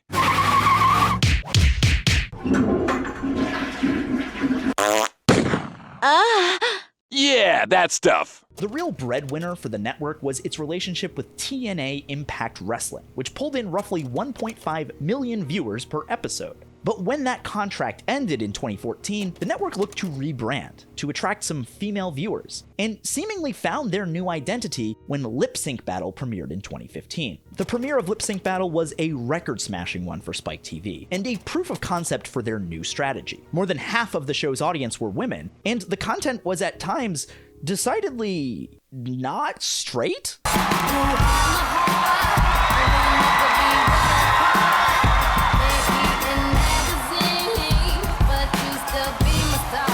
I feel like I'm about to perform Pink Pony Club on Lip Sync Battle. Just 2 years later, the tides began to turn. Between October 2017 and 2018, over 200 high-profile men were fired from their jobs due to public accusations of sexual harassment, including one Leslie Moonves, yes, that's his real name, who was at the time the CEO of the CBS Corporation, Spike TV's parent company. While accusations were still making headlines and before Moonves was officially ousted in September 2018, Spike TV did their pivot, announcing in January that they were done trying to woo female viewers and instead were going to focus on serving Middle America. This new direction would come with a new name, Paramount. Then, in June, Yellowstone premiered and became the flagship of the newly renamed network, bringing with it some of the most regressive gender politics on TV. You better turn around, Jamie. I'm in no mood to explain why we don't have the same PP. Suit yourself. Now, do I think Yellowstone was explicitly written to push back on Me Too? No. Well, not at least in the beginning. I think you can kind of see it in later seasons. Our bodies are our protest. They don't want to cover up. Oh, I can see it bothers you. Men objectify our breasts and then brainwash the world into thinking that they should be hidden to make up for your jealousy or lack of impulse control. Which is ironic because nature didn't make them for you. Nature made them to feed children, not your toxic male fantasies. Yeah, I see. But I do think that as Yellowstone took off in popularity, it gave permission to lean fully into reactionary and conservative politics. And now 2 different media conglomerates have lined up $1 billion each for the guy behind it to keep making content like this. I've always been curious. Why they them? Because there's just one of you, and those are plural pronouns. Just never really understood the hoopla of pronouns. My name's Ainsley, and I just can't really come up with a reason why you would address me in third person in a conversation that I'm a part of. Yeehaw, cowboy! Of course, even without the historical context of Me Too, Yellowstone's perspective on gender would still be very political. Studies have shown a strong correlation between misogyny and authoritarian impulses. And I think that's something Yellowstone embraces wholeheartedly, as it argues for an undying loyalty to John Dutton as the patriarch of the family. Speaking of reactionary politics, while Yellowstone is defined by a very specific vision of gender, property, and history, they are just as much defined by what they oppose. Okay. Politicians believe that they can manage people's lives better than they can. The best politicians are narcissists. The very best should probably be committed. Maybe one of the reasons why people think Yellowstone is apolitical or doesn't fit neatly into left-right politics is because of comments like this, or like this. Gotta be honest, I'm not sure I'll withstand the vetting. I quit vetting politicians a long time ago, sweetheart. There is an inherent distrust for the political elite, and even the concept of politics, all over Yellowstone. I ain't no politician. You're damn right you aren't. You say what you mean, and you do what you say.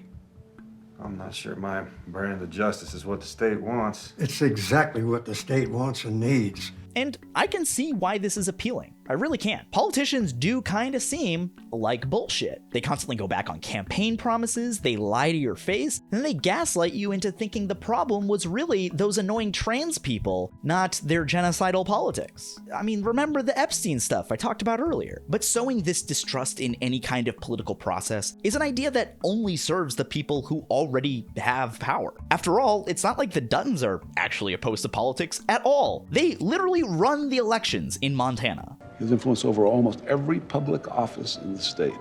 Nothing happens in this county without his approval. But they'd like you, the voter, to think that politics are bullshit, that the political process could never secure wins for you, and that you're better off minding your own damn business and letting the Duttons do whatever the fuck they want. Besides, it also doesn't take that much attention to realize that they kinda only mean liberals when they talk about politicians this way. When Jamie runs for Attorney General the first time, his campaign manager is annoyingly lib-coded. She's got posters of Rosie the Riveter, Susan B. Anthony, and Barack Obama on her apartment wall. And she has no principles or morals. Despite having the poster boy for change on her wall, she has this insane exchange with Jamie. I don't want you to think my goal is changing the world. Well, what is your goal? Protect my family and the families like it. Stop the hemorrhaging of Montana's resources to people in other states. My goal is the opposite of change. That's the most idealistic thing I've ever heard a politician say. In another scene, ranchers try to convince Casey to run for governor, explicitly voicing their disdain for the political power that a liberal city has in elections. Bozeman, Missoula, they don't decide the governor. Great Falls decides. Dillon decides. Miles City decides. Those hippies will bitch and protest and Twitter out bullshit about not paying off their student loans, but they won't vote. They're not going to stand in line, put money where their mouth is when there's snow on the ski slopes. If they start holding elections in May, we're fucked. But until then, we decide who runs this state. They even shit on Jamie for his campaign strategy of being popular with people, which I thought was how you win elections, but I guess I was wrong. Popularity controls them, and you know the consequences of that. In general, I think it's pretty hard to miss just how much Yellowstone despises cities as a concept. Your dad's gotta work in the city. City sucks ass. The Duttons frequently find themselves in Bozeman, which they talk about as if it's some massive, sprawling city, when really just 57,000 people live there, slightly more than the suburb I grew up in. In Yellowstone, Bozeman exists almost exclusively to portray some dystopian liberal nightmare land. Cowboy hats stick out like sore thumbs amongst the dyed hair, which is so easy to see because all the libs have their heads down on their phones. There's this scene from early season 2 where Jamie goes to get coffee in Bozeman and is horrified by how bougie the whole thing is. You know they have machines for this? Yeah, but this is like a way fresher brew. Better than a regular drip. Well, I see why the long line. Of course, his lib-coded campaign manager and future baby mama loves it. The best measure of progress in a town is decent coffee. On Yellowstone, cities represent young, liberal, and educated people. And it's abundantly clear that the show wants you to think of the kids at the University of Bozeman as absolute morons. I saw this video on Pornhub, and this is exactly how it starts. Misogyny, how refreshing. Most of the scenes with these students are from Monica's point of view, and we're invited to laugh at and dunk on them. Monica also has this gem of a lecture where she starts complaining about how young people these days are too obsessed with their phones. Do you have any idea what's happening in the world you live in? Do you think that the photo on your screen has anything to do with that world? The world you live in is slowly shrinking. There's a tiny group of men who are buying it and stripping it naked and selling you what they extract. Although, she kind of crashes out during it, and by the end of the rant, she's just full-on projecting. They will kill your brother and steal your child and pollute everything you love. And you'll never notice because you're so hypnotized by a world that doesn't exist. Yeah, get off your phone. Stop ignoring the world around you. Be more like Monica. Reconcile with the man who killed your brother. At least she wasn't on her phone when she did it. Now, in case you thought this hatred of cities was due to gentrification, the show makes it pretty clear that the reason they hate cities is actually because they just hate the idea of change or multiculturalism. Gewürztraminer, a varietal originating in Tramnine, a German-speaking village in northern Italy. My father fought those bastards. Now we're drinking their wine. Just a reminder that John Dutton's job is literally to raise cattle to be in hamburgers. Where does he think hamburgers are from? What would you classify as American food? Let's just talk about that. Hamburgers. Okay, hamburger is German, from Hamburg. What else would you consider American food? French fries.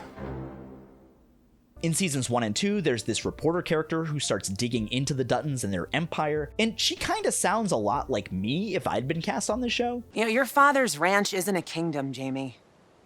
And he isn't a king.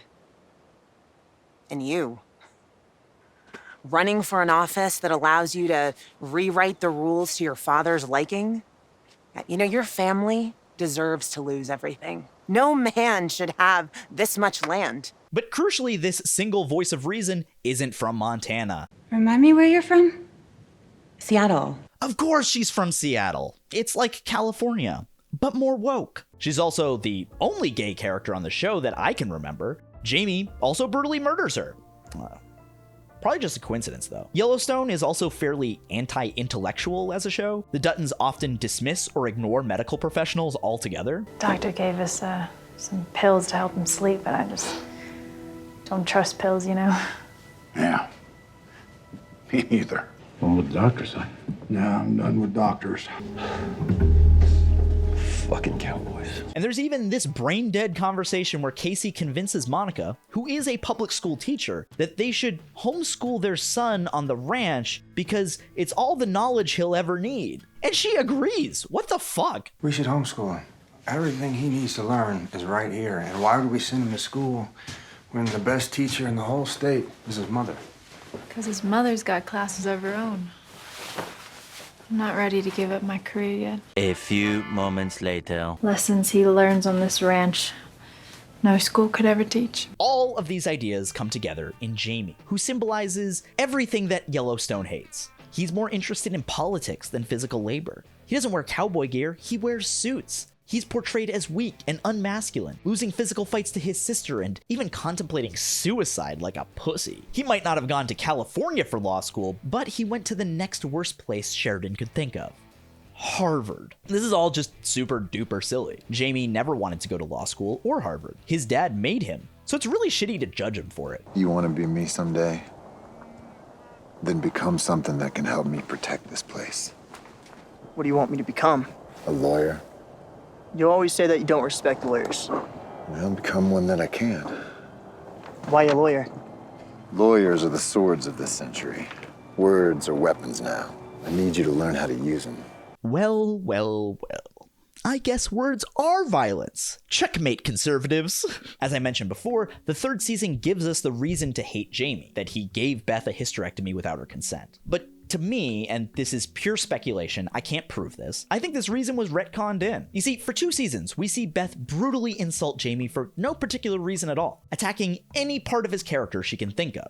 You know, one day, Jamie, as much as it fucking astonishes me, someone will love you. And I can't wait to take that from you. Even if I have to kill it with my bare hands, I will take it from you. And Beth's not alone. Rip hates Jamie. John hates Jamie. Hell, the only reason he doesn't kill himself is because John bullies him out of it. No one will mourn your loss, son, because this isn't losing your life. This is quitting it. Yes, it's quitting. I quit. I won't let you. Why not? What do you care? Because it's selfish. But after this hysterectomy reveal in season 3, they never stopped talking about it, which tells me that Sheridan only thought of it while writing season 3 as a better excuse for hating Jamie than that he's lib-coded. This ranting and raving about cities and all the woke crime they represent is one of the hallmarks of right-wing populism. In some ways, Yellowstone is kind of the embodiment of this map, which conservatives love to use to say that they're actually way more popular. Through this process, Yellowstone relates to its rural, white working-class fan base by defining themselves in opposition to things that are coded as liberal. Not only does the show want to be perceived as being about the struggles of rural America, it pits this in opposition to cities, who are ungrateful and spoiled. Makes you wonder, who's gonna feed this world when there's none of us left? Nobody, Lloyd. We're all just gonna go hungry. This idea reinforces the Dutton family's victim status, where they're being attacked for just doing what needs to be done. Don't judge us for the way we protect the thing we're giving you. This is, again, not historically accurate. One of the major reasons for westward expansion in the first place was industrialization and the growing populations of cities. That's why the US government paid farmers and ranchers to relocate to the west. That's why the government invested millions of dollars into massive irrigation projects so that these farms would be productive. In other words, it's a dependence that goes both ways. Yeah, cities are dependent on the food produced by farms and ranches, but those farms and ranches simply would not exist, at least not at this scale or size, without investment from those evil city folk. The fact is that rural areas receive more funds from the government than they contribute in taxes. Between 1995 and 2023, livestock operators alone received $72 billion from the federal government in subsidies and disaster assistance. Montana receives about $6,000 more per person from the federal government in assistance than it contributes. By the way, that's likely paid for in part by California, which contributes $7,000 more per person than it receives. And of course, the Conservative Party is wildly uninterested in actually helping those farmers and ranchers. During the first Trump administration, a trade war with China decimated the industry, losing farmers $12 billion in just the first 3 months of 2019. Unable to learn from his mistakes, Trump's tariffs in his second term have hit agriculture especially hard again, losing the industry $34.6 billion in 2025. Trump's war in Iran is set to make things even worse for farmers as well, launching the already sky-high price of fertilizer into the stratosphere. But again, it doesn't really matter that conservatives don't actually provide material gains for working class farmers, because by creating this urban versus rural divide, they're able to virtue signal to their audience that the uber wealthy ranchers of Yellowstone are just like you. Sure, they rule over you with an iron fist. Sure, they essentially treat working class folk as slaves. Sure, they stole the land in the first place and have no business owning anything the size of Rhode Island. But they're not liberals. They're not into feminism or college or gay woke crap. They're not into whatever confusing nonsense the dumb kids are into these days. Bet I'll be at the rodeo. I'm sure her voters would enjoy watching her partake in something they actually care about. They might say this all with the tone of, you might not like it, little lady, but that's just the way things are. But this isn't about portraying the world accurately. It's about creating a narrative in which Yellowstone's audience, disproportionately rural and white, can feel aggrieved. You know, they don't appreciate us. They don't realize that they're only able to tell us we're bad because of the freedom and privilege we give them by feeding them. They should be grateful. And unfortunately, this is nothing new for America. There's something evil about this place. You feel that? It's like this land You don't want us here. But here we are. Contrary to popular belief, stories about working-class rural people do not need to be inherently conservative. It's easy to look at that electoral map and think that everyone in rural areas is a die-hard Republican, but it's important to remember that all of these counties are really just different shades of purple. Like, seriously, what even is Middle America? Do you think Minneapolis counts? Plus, there's like a really long history of rural activism around labor organizing. I already talked about the cowboy strikes, but there are loads of other examples. Have you ever heard of the Battle of Blair Mountain? That was in 1921 when 10,000 West Virginia coal miners attempted to unionize and were attacked by 3,000 police officers and strikebreakers who tried to force them back to work. It is still to this day the largest armed uprising since the Civil War. Just a few years earlier, in 1914, the Colorado Fuel and Iron Company, owned by the Rockefeller family, America's first billionaires, attacked the United Mine Workers of America and their family, killing women and children. Or take Harlan County, Kentucky in the 1930s, which also pit union organizers and coal miners against the owning class and the Kentucky National Guard. Hell, even more recently, in 1977, the United Mine Workers of America again went on strike, only to be crushed by Jimmy fucking Carter. Check out my last video on the West Wing to learn more about why you should hate that peanut farming bastard. My point is that there are dozens and dozens of real-life historical examples of rural people fighting for what we might call leftist politics. Yet, stories about those areas, like Yellowstone or Landman or most of what Taylor Sheridan creates, insist on portraying these areas as naturally conservative and isolationist in a way that is simply not historically accurate. That's a political and ideological choice. It might not feel this way because these genre conventions and tropes are so well established that they feel innate, but that is also the result of decades of conscious choices. Ideology is ideology precisely because we don't understand it as ideology, right? Because it's something that we accept as natural. That's Alex Billet, a writer, cultural critic, and author of the book Shake the City, Experiments in Space and Time, Music, and Crisis. I called him up to talk about one of the biggest conservative signifiers in all of Yellowstone, its use of country music. There is truly so much country music in Yellowstone. There's a Spotify playlist of all the songs that appear in the series, and it's literally 13 and a half hours long, with all but a few coming from country music stars. Walker, again my favorite Yellowstone character, is played by country musician Ryan Bingham, who performs like 13 of his own songs over the course of the series. You can catch Luke Grimes, who plays Casey, performing music at Stagecoach, which is like Republican Coachella. Yellowstone's first prequel, 1883, stars country music superstars Tim McGraw and Faith Hill. Hell, even Kevin Costner has been known to perform country music from time to time with his band Modern West. When this type of country music star isn't being a bloodthirsty dirtbag, they're usually pretending that they're salt-of-the-earth folks, rather than millionaires pandering to their audience. You've probably heard the Bo Burnham bit. They figured out the words and the phrases they can use to pander to their audience, and they list the same words and phrases off sort of Mad Lib style in every song, raking in millions of dollars from actual working class people. But this view of country music is just as historically inaccurate as I've accused Yellowstone of being. How does country music come to be associated in a quite unfair way with conservative politics? I think we have to see that as part of a longer 20th century cultural project. In the 1930s, there wasn't much separating, say, like the radical folk of Woody Guthrie or Pete Seeger from country music. Or cowboy songs, as they would call it. Both writ large, were kind of just clumsily lumped under what was called hillbilly music.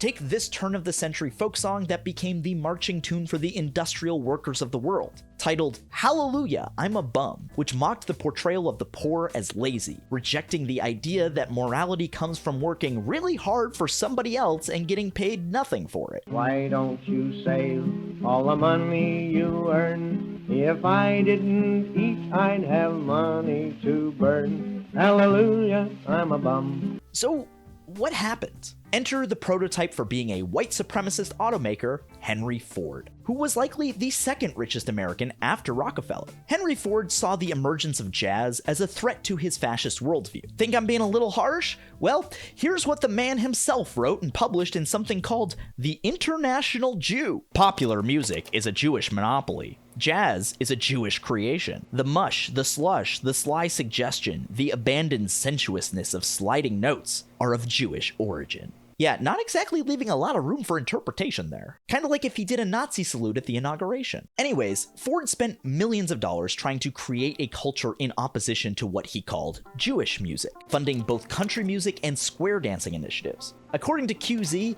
he even forced his employees to square dance. This was the beginning of the construction of country music as a conservative, reactionary white art form. But there were still plenty of country musicians who were outright socialists or communists. You know, for a while. But by the time McCarthyism comes in the 1950s, there's a deliberate attempt to sort of scission off the more progressive areas of that umbrella term of hillbilly music and make it somehow different from country music. Country music is somehow more authentic, more of the earth, and meanwhile folk music is these weird city folks who are aping the sound of country music and injecting their weird, somehow radical Soviet my cat just walked by. Totally Soviet fine. Politics, like weird communist politics into it. Now, what Alex was saying before his commie cat rudely interrupted him is that the McCarthy era explicitly blacklisted artists like Pete Seeger and Woody Guthrie because of their left-wing politics. Political institutions literally purged country music of its most radical elements. I talked about how this same phenomenon helped shape the detective and film noir genres in my video about Veronica Mars if you want to learn more. But getting rid of leftists is only half the story. The other half is defining the identity of country music as something conservative, reactionary, and white. Which brings us to Nixon's Southern strategy. For those who don't know, the Southern strategy was Nixon's campaign strategy in 1968 and 1972. While the South had long been held by the Democratic Party, because that northern aggressor Abraham Lincoln was a Republican, many Southerners became disillusioned with the party during the 1960s, namely because of its support for the civil rights movement and attempts to end segregation. Nixon's team theorized that they, as Republicans, could snatch up those Southern states if they appealed to that white identity, although they knew they had to be kinda sneaky about it. Here's Republican strategist Lee Atwater describing it. Yeah, now y'all aren't quoting me on this. All right, I won't hear it. You start out in 1954 by saying by 1968 you can't say that hurts your backfire, so you say stuff like forced busing, states' rights and all that stuff. And you're getting so abstract now, you're talking about cutting taxes, and all of these things you're talking about are totally economic things, and the byproduct of them is blacks get hurt worse than whites.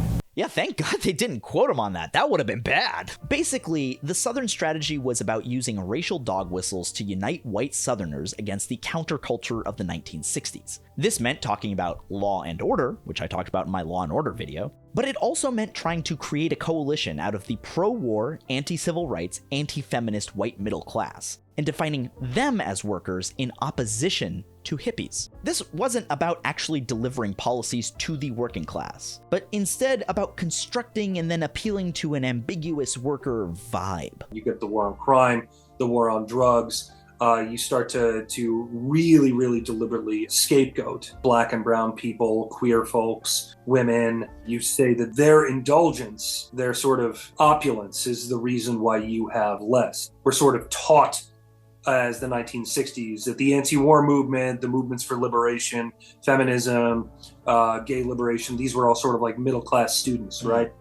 Simply not true, not true at all. And actually, the lower you went down on the income, the more likely you were to be against the Vietnam War.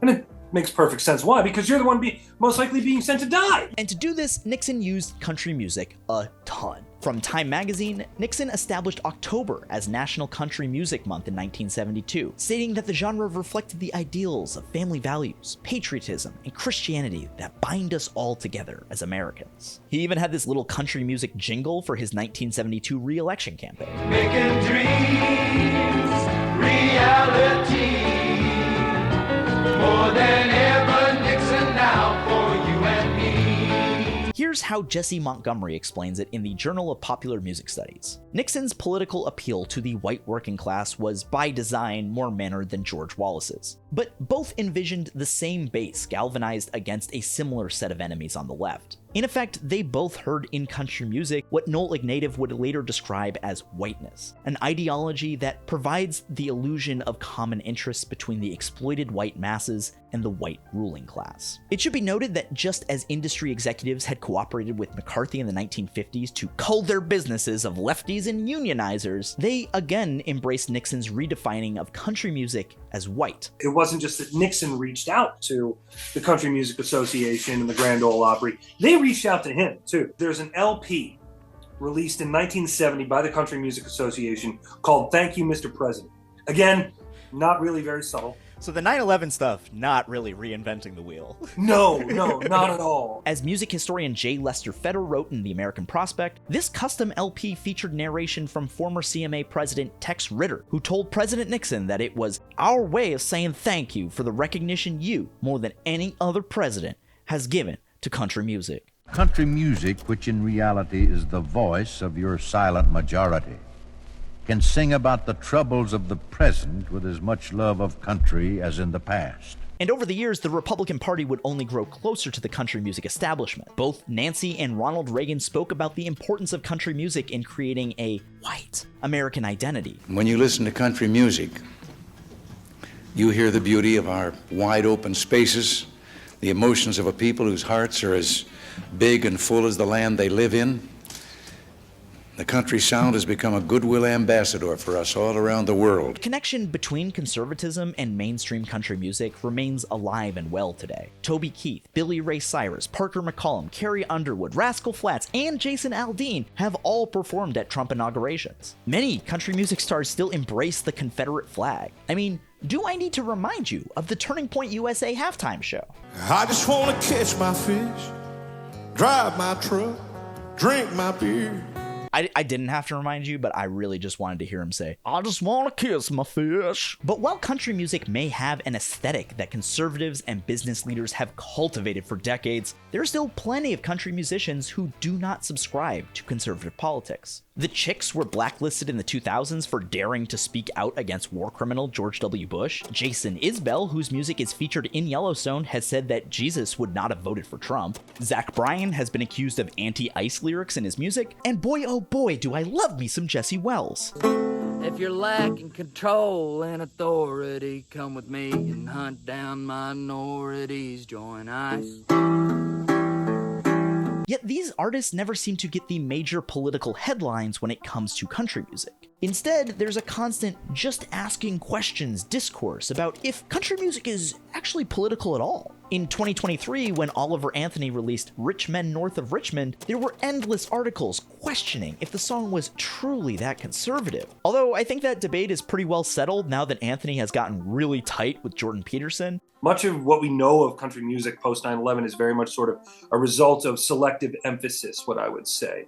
Newspapers and news coverage made a huge deal out of that Toby Keith song, we'll put a boot in your ass if you come after America, all of that. They did the same thing with Jason Aldean's song, Try That in a Small Town, which I think is just an outright fascist song. But they get talked about a bunch.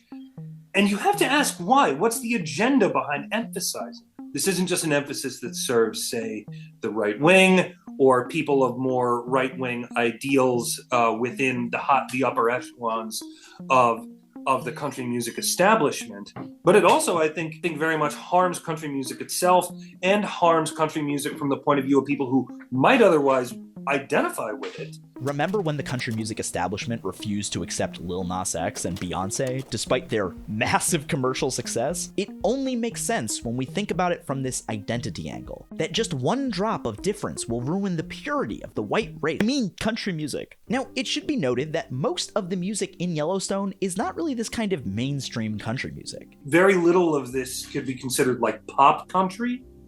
It's better what's classified as outlaw country. It's rootsier, it's folkier.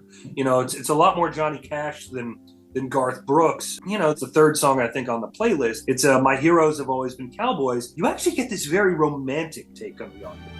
My heroes have always been cowboys, and they still are, it seems. But it's not all positive. It's kind of heartbroken. The cowboy in this song is very lonely and is very heartbroken. And interestingly, these are what Nelson emphasizes, and you get the sense that maybe the hero part in here is kind of sarcastic in some ways. But the messages of these songs don't exist in a vacuum, and we have to remember who Yellowstone's audience is, how that audience has been conditioned to receive this information. And when we look at these songs in the context of the show's politics, I can't help but notice that they take on a bit of a different vibe. More often than not, it keeps coming back to this sort of the inevitability and, importantly, the begrudging acceptance of the hard, the difficult, the deprived, the idea that you only have yourself looking out for you, and the idea of a collective solution is very much foreign to this. Whiskey Myers is on this playlist a ton. A lot, yeah. I hate them. Yeah. I hate Whiskey Myers. They're very proud Confederates.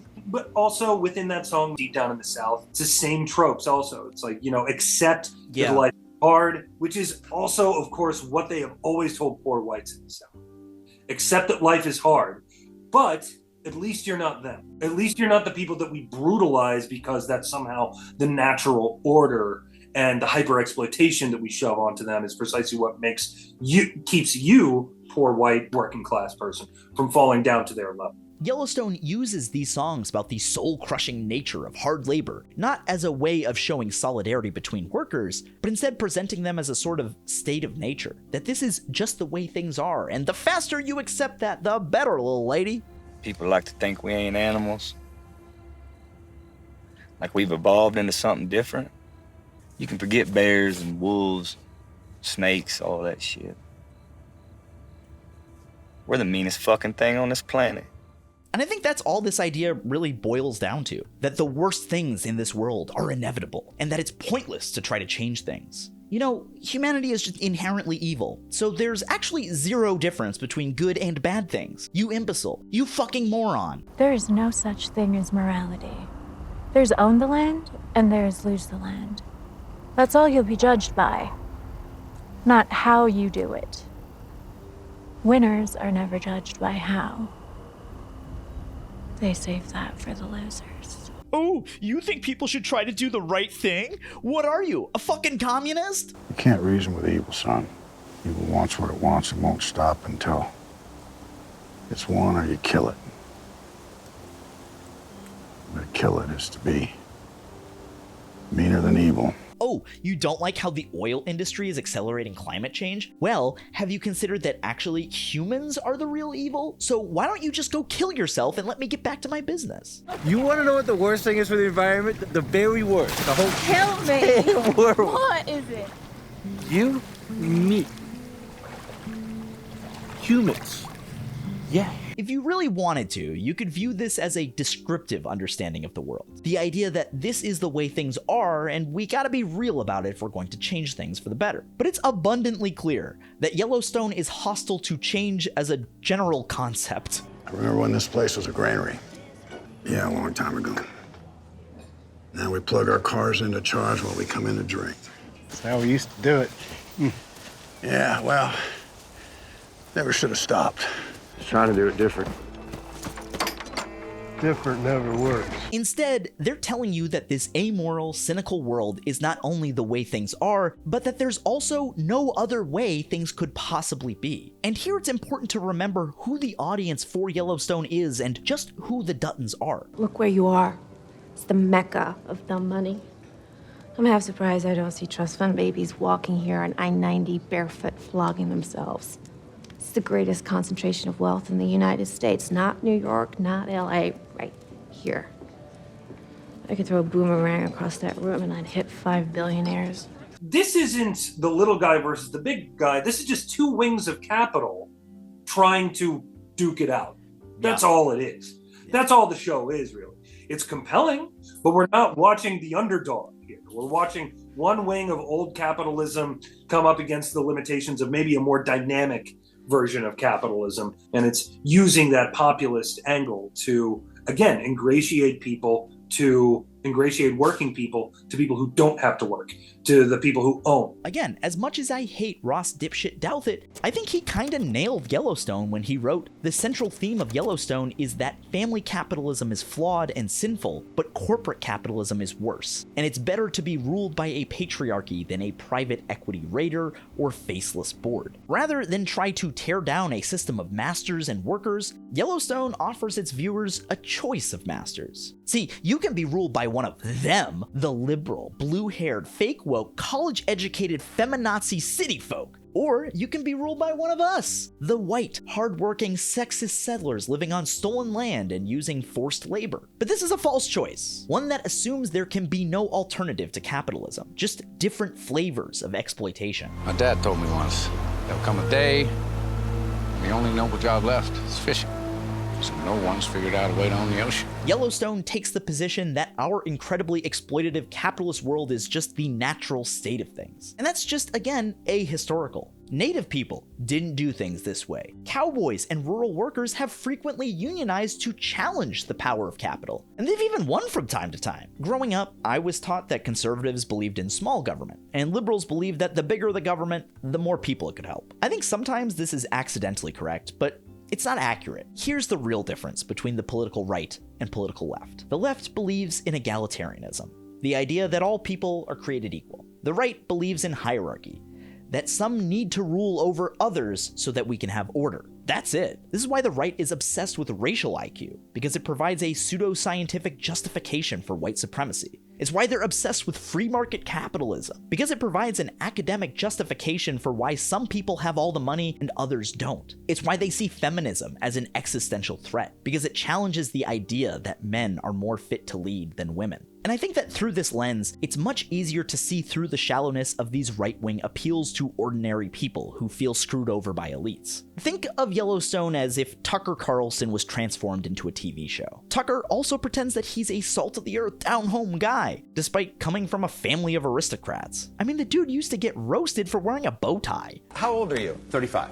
And you wear a bow tie? Yeah, I do. From time to time, he may talk a good game about how ordinary working-class Americans are being screwed over by the ruling elite, but Tucker and Yellowstone are not aiming that ire at the people who actually run things. They blame Jews or immigrants or lazy people, but never the Duttons or Elon Musks or Peter Thiels of the world, the people who actually mold our reality. They'll defend those people's position until it's politically impossible to do so. They support populism, but only for the people Yellowstone is for: white, working-class men. On the center-left, the abundance movement has rejected populism altogether, instead arguing that we need to work with the billionaires. It's also a vision of hierarchy where we are ruled by elites, just while crossing our fingers and hoping that some of them suck less than others. But these elites don't give a fuck about you or me. They're spitting in your face and telling you it's raining. The only minority destroying America is the billionaires. Curtis Yarvin, who by all accounts has the ear of Vice President J.D. Vance, is a literal neo-monarchist who has called for the, quote, liquidation of democracy, the Constitution, and the rule of law, and wants to turn American government into, quote, a heavily armed, ultra-profitable corporation. While Yellowstone makes appeals to working-class people, like I said, the corporation that owns it, Paramount, has recently been bought by Larry Ellison, the billionaire founder of Oracle, a company that the tech industry jokes doesn't have customers, they just have hostages. And Ellison has enacted a very similar kind of non-politics as Yellowstone. Under Ellison, TikTok is treating the word Zionist as hate speech, and CBS is killing stories the Trump administration doesn't like, all while claiming that these moves are all about serving middle America. It's not, though. It's about the billionaires cashing out. For his propaganda trouble, Ellison just got $500 billion in taxpayer money, our money, for AI data centers that are literally designed to take your job. It's the same dynamic we see in Yellowstone, a show that pretends to be for ordinary people while only serving the interests of those who already have everything. And all just because Taylor Sheridan got cucked by some blonde LA actress.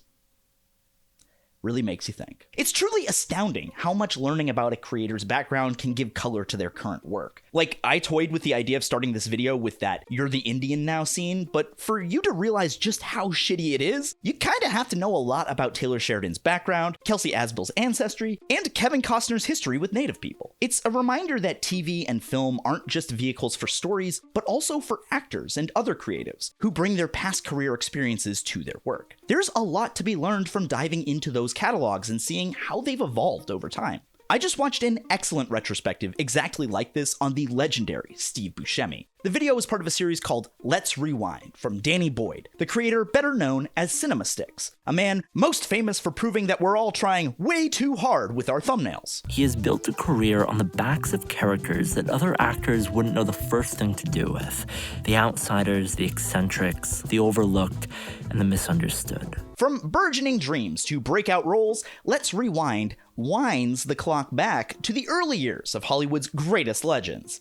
Did you see what I did there? Let's Rewind is one of the newest series exclusively available on Nebula, a streaming service owned and operated collectively by us creators, and it has a growing mountain of exclusive content on it. We've got Amy's Dead End Dreamhouse, a series that combines the nostalgia of kids shows with the cynicism the world has beaten into us all. We've got Abolish Everything, a comedy debate show about all of the things that should be abolished. Maybe Taylor Sheridan should be abolished. We even have a politics show focused entirely around boobs, jugs, and bazongas called Politics. Try to tell me that you're not a little curious about that one, huh? Nebula is becoming the answer to the question, how do you make art and content that is as high quality and interesting as traditional media without the corruption and exploitation associated with that industry? Seriously, it's really easy to lose yourself browsing through what is essentially Netflix for the best video essays out there, and the creative minds behind them. If you liked that Louis Theroux Manosphere documentary on Netflix, let me tell ya, there's a lot more content like that on Nebula. Us YouTubers have been obsessed with the Manosphere for years. You can sign up for Nebula with my link right now, where you get 50% off your subscription. It's just $30 a year or $250 a month at go.nebula.tv/skipintro. You know, eggs are super expensive now, the AI bubble might be about to burst, and gas prices are through the roof because of the war in Iran, but somehow our price for Nebula has actually gone down? Is that right? Holy shit. So to recap, Nebula gets you access to Let's Rewind, along with tons of other exclusive ad-free content from some of the best creators in the game. A portion of your lifetime membership helps support this channel, and you get all of that for the low price of about $250 a month. Head to go.nebula.tv/skipintro and check out Let's Rewind today. And if you're still watching, thank you so much. Please share, like, subscribe. This was the biggest project I think I've ever worked on, which I feel like I say after every project now, but I think this one is significantly longer than my next longest video. If you want to support long-form projects like this, head over to my Patreon, patreon.com/skipintro. If you can believe it, there's actually so much that I found in my research that didn't make it into this video. The original idea for this video was actually to talk about CBS and Paramount more broadly, but then I kind of had to zero in on Yellowstone. But I did so much research on the background of Larry Ellison and CBS and all that stuff, which I'm going to talk about in my debrief video. Yeah, that's right. It's going to be very long, probably, but lots of new information. You can find that exclusively on my Patreon. Also, the videos there have no ads. I do live stream watch-alongs with my patrons, and there are monthly mailbags and TV reviews. Patreon is one of the best ways to support this channel, and you can even sign up for free. It's totally fine. You won't get access to everything, but you'll get access to some stuff, which is cool. Anyways, next video is probably going to be about Zootopia.